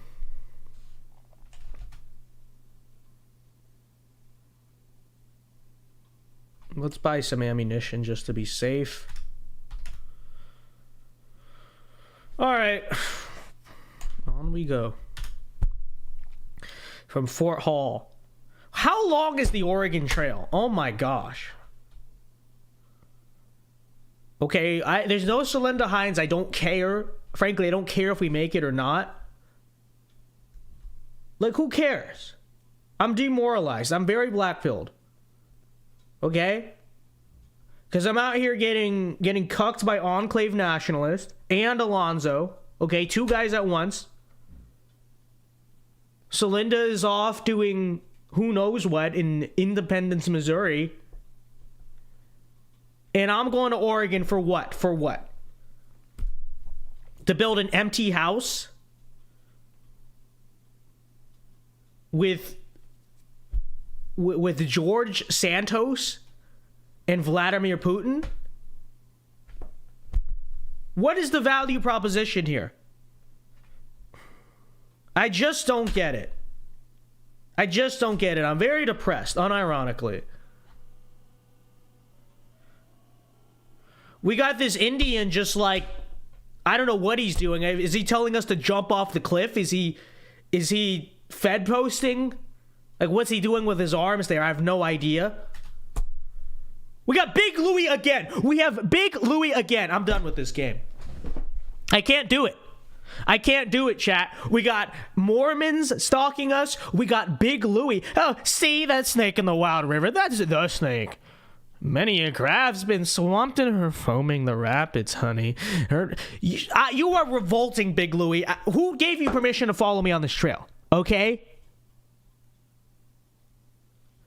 This country has lost all dignity for itself. I have to say. Because we got Big Louie, and his boyfriend Matt from the general store just following us. We were at Soda Springs, and we have these harlots putting their ankles in the water. How dare they? What has become of this country? There was like $160 for a yoke of oxen because, you know, the Zach Taylor inflation. This country is going to heck in a handbasket, and no one wants to talk about it. And Celinda Hines, the woman of my dreams, is off with that Alonzo guy, an enclave nationalist. I don't know what they're doing. What is the purpose of being a man in 1848 at this point? Okay, there is no purpose. It is. I might as well just sit and watch Little Dark Age drawings all day, because there's no purpose of a man in this society. Okay, it's done. It's done. All right? Even the Native American, you saw what he was doing. The Native American, the person who's just been losing all of the Indian wars, the person being, you know, pushed out of his lands by the federal government, even he takes such pity on me that he's pointing at the cliff, and I don't know what that means. I don't know what he's trying to tell me. Okay?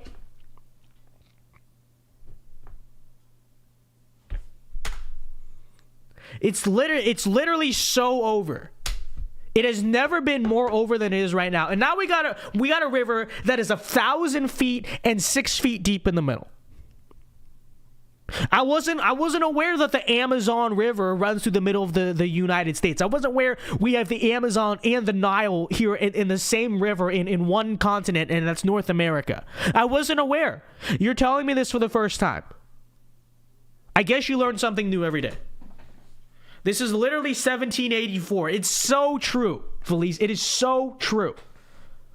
Okay? Hire an Indian to help. Which Indian? The one that was pointing me off the cliff?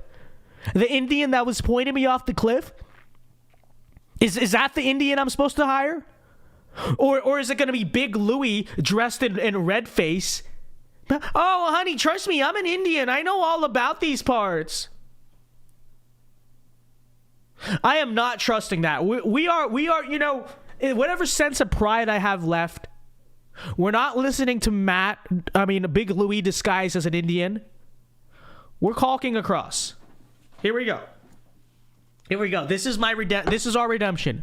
I was so black-pilled. We're about to be so back. Red wave imminent. We have never been so back. We're getting Celinda Hines after all. Let's go. She saw that. She's like, wow, Vince, that was so cool. And I'm like, uh-huh. That's right. That was me. How you doing? Real. My Italian Riz, okay? Oh, wait, we have no food. That's not Riz. Celinda Hines. She's watching. She's watching from afar. And I'm white-pilled again. I'm literally the bloomer Wojak. I'm looking into the sunset, and I'm happy. But I'm not going to be happy if we can't get no food. I swear, all women in 1848 know how to do. All women born after 1824 know how to do is put their ankle in the water, read Elizabeth Cady Stanton, eat rabbit stew, and lie. Okay? That's all that woman born after 1824 now know how to do. And that is the state of the modern American woman. Okay? Did you see them? Did you see them dipping their ankles in the water? Indecent. That's all they know how to do. All they know how to do is show their ankles, eat they stew, and lie. And read they Elizabeth Cady Stanton. This is all they know how to do. Okay.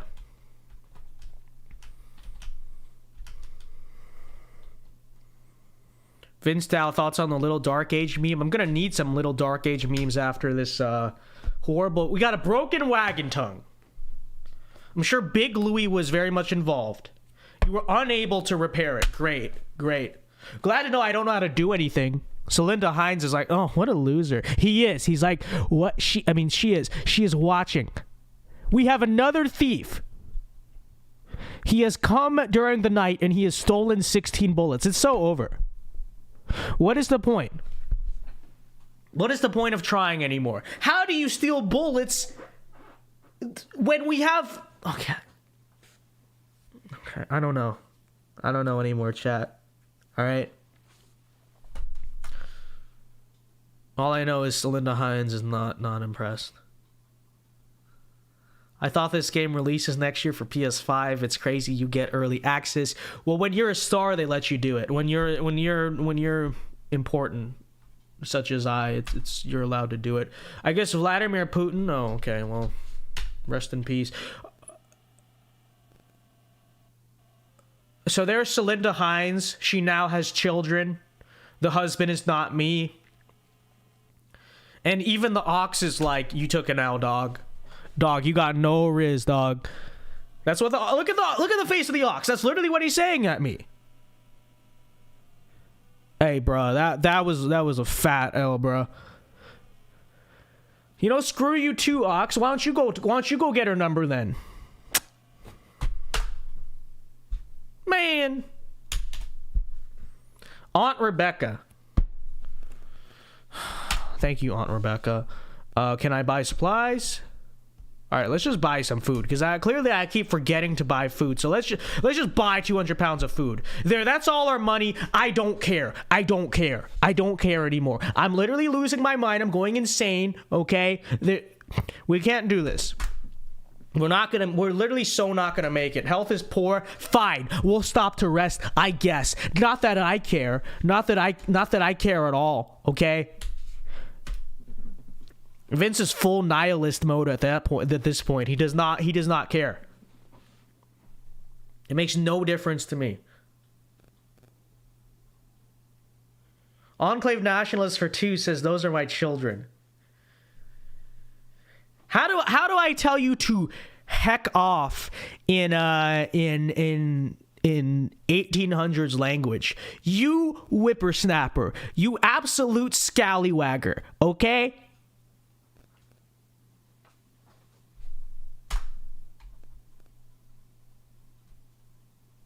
500 more miles.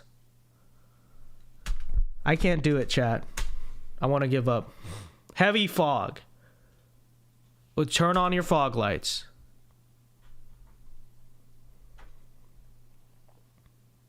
Michael Knowles broke his arm.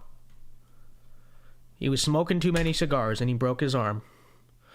You at the Blue Mountains. Would you like to look around?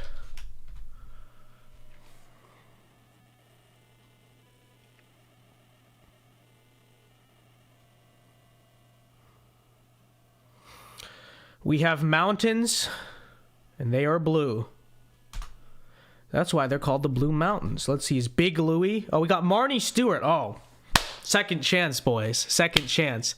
You know what? I need a bounce back. All right? I need a bounce back after the Celinda Hines disaster. We followed the edge. Followed the edge of the desert from Fort Boise to the forbidding wall of the Blue Mountains. Well, Miss Stewart, those Blue Mountains are so beautiful because they are blue. You know what else is beautiful and blue? Your eyes.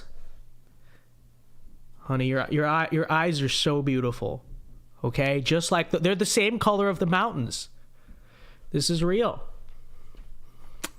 Locking both wheels. Well, you and I could lock, you know, and coming down slow. We got down safe. I'm glad you did, dear, because if you did not, I would not get the chance to look at your blue eyes. So this is real. Poor animals, no grass or water for days. Well, I got a lot of grass and water in my you know, my whip over there on my cart. My oxen, my wagon, okay? So here, Take my telegraph. Take my telegraph. So true. W Riz. Yeah, it's real.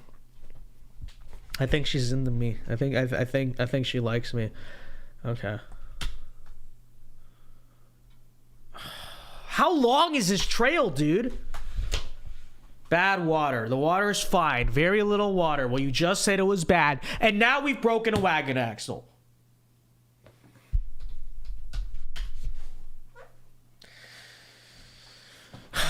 This is what I get for you notice every time. It's almost like real life. Every time I get distracted by girls and your boy starts spitting game, a wagon axle breaks. This is just like real life. This is just, you know how many wagon axles I've lost to ex-girlfriend? Many such cases of broken wagon axles. Okay? I've had to replace like 15 of them in real life. Not that many, but probably more like 5. I mean, this is real. Celinda is quaking.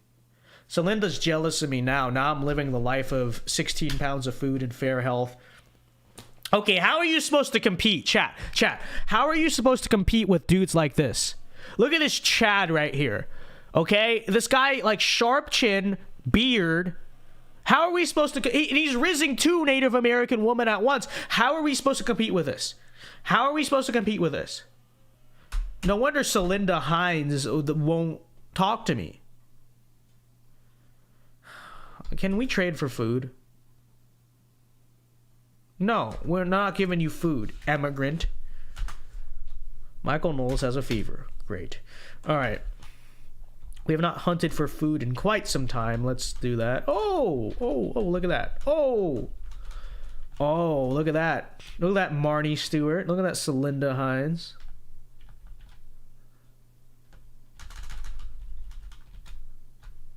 Vince Dow got the Oregon Trail posse going on here, okay? I'm like Donald Trump in the 1980s. Except I got Marnie Stewart and Celinda Hines. No, you're coping about that. Celinda Hines literally doesn't like you. Shut up. We'll get her back. We'll be back, boys. How about you trust the plan? Okay, it won't let me walk. What is going on?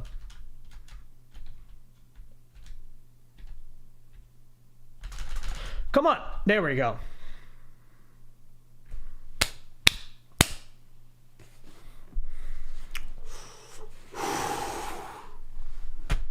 So true. We smoking that food pack tonight. I can relate to Vince Dow. I'm always caught lacking in front of girls. Inversion gets it. He just like me, for real, dog. He just like me. George Santos has cholera. I wonder how he would attain that. Okay. George Santos is lost. Are you sure he wasn't off just subverting the party? I have questions about this. Okay, are we almost done with this trail? My goodness. Fine. Okay, let's go. All right, yes, we're floating down the Columbia River. Right? This is my favorite. We're almost there. Chat was like, are you there yet? Yes.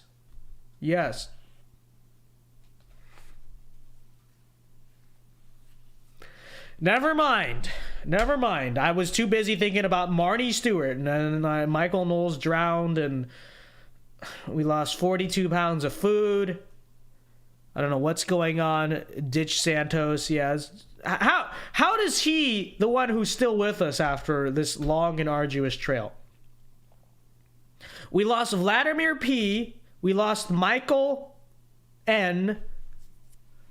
We lost Brett Coop. And somehow it's just me and George Sand left. Okay? And Marnie Stewart, who we brought along with us. Okay? But your boy's resilient. You know what? We got me and Marnie Stewart. We're just like the Journey song for real, okay? Just a small town girl. Just an Ohio boy, born and raised in South Cleveland. Okay? We're taking the midnight oxen cart and we're going all night long. Okay? And we will not stop believing until we are at our destination. And George Santos is just with us for some reason. I don't know. He's the third wheel, okay? I'm Ferris Bueller. Marnie Stewart is Ferris Bueller's girlfriend. Unironically real. I am Ferris Bueller. He's literally me. For real, dog. And George Santos is just Cameron. Unironically. Okay, so I don't remember the girlfriend's name in Ferris Bueller's Day Off, but literally, I'm Ferris Bueller. Oh, shoot. Get over, get him, no!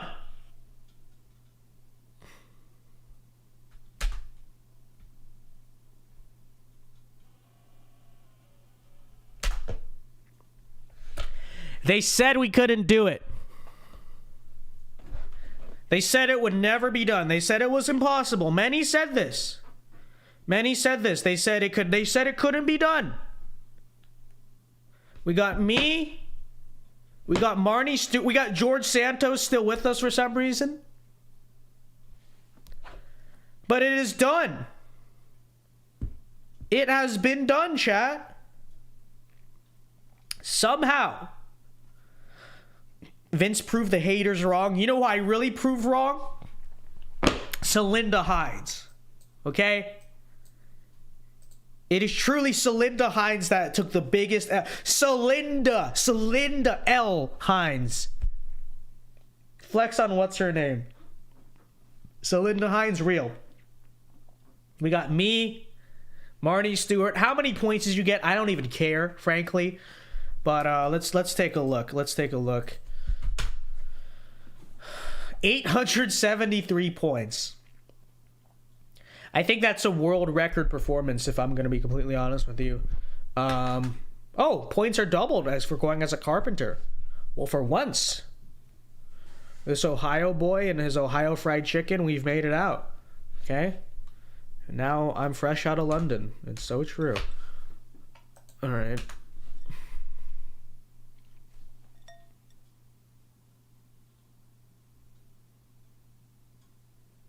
Wait, but I didn't make the top 10 list. I don't understand. Jeffrey Lawson. No. Chat, are you seeing what I'm seeing? Chat, look at the second name on this list. Look at the second name on this list. Look at it. Look at the second name on this list.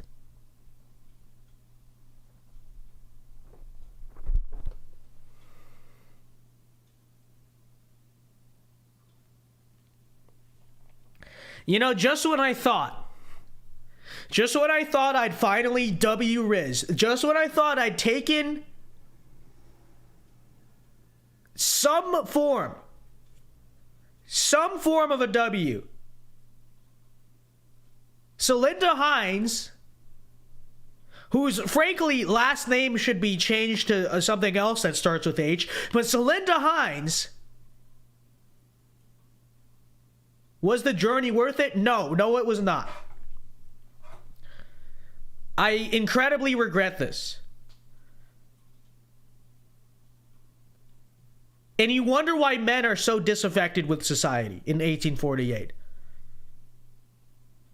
It's because of nonsense like this, okay? It really is.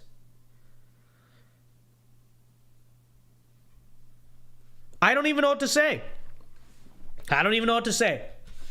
They're laughing at us.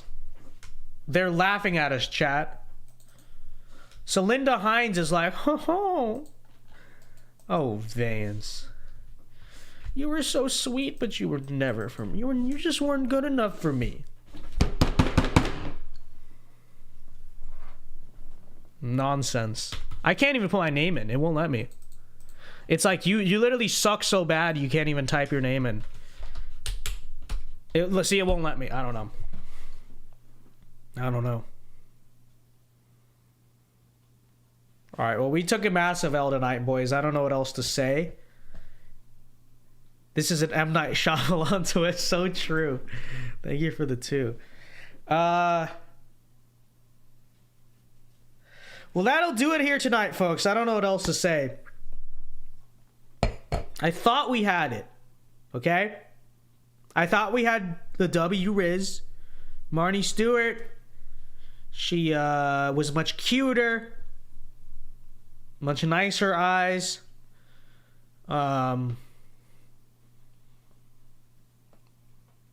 She actually covered her ankles, unlike Celinda. But in the end, what are you gonna do? I truly am not the Rizzler. I am simply the Rizzed, okay? I got Rizzed by the true Rizzler. Enclave Nationalist for 2 says, I win, and she is now Celinda Nationalist. Well, it was your stream, okay? You were the one who requested we stream on this night of the week, so you are right about that.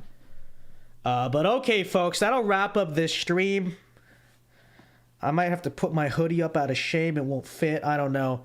Whatever the 1800s equivalent is of Juice WRLD, I don't know. Who would that be? Okay? I was never into that music. I don't understand the point of, like, rapping about being sad and depressed and a loser and all that.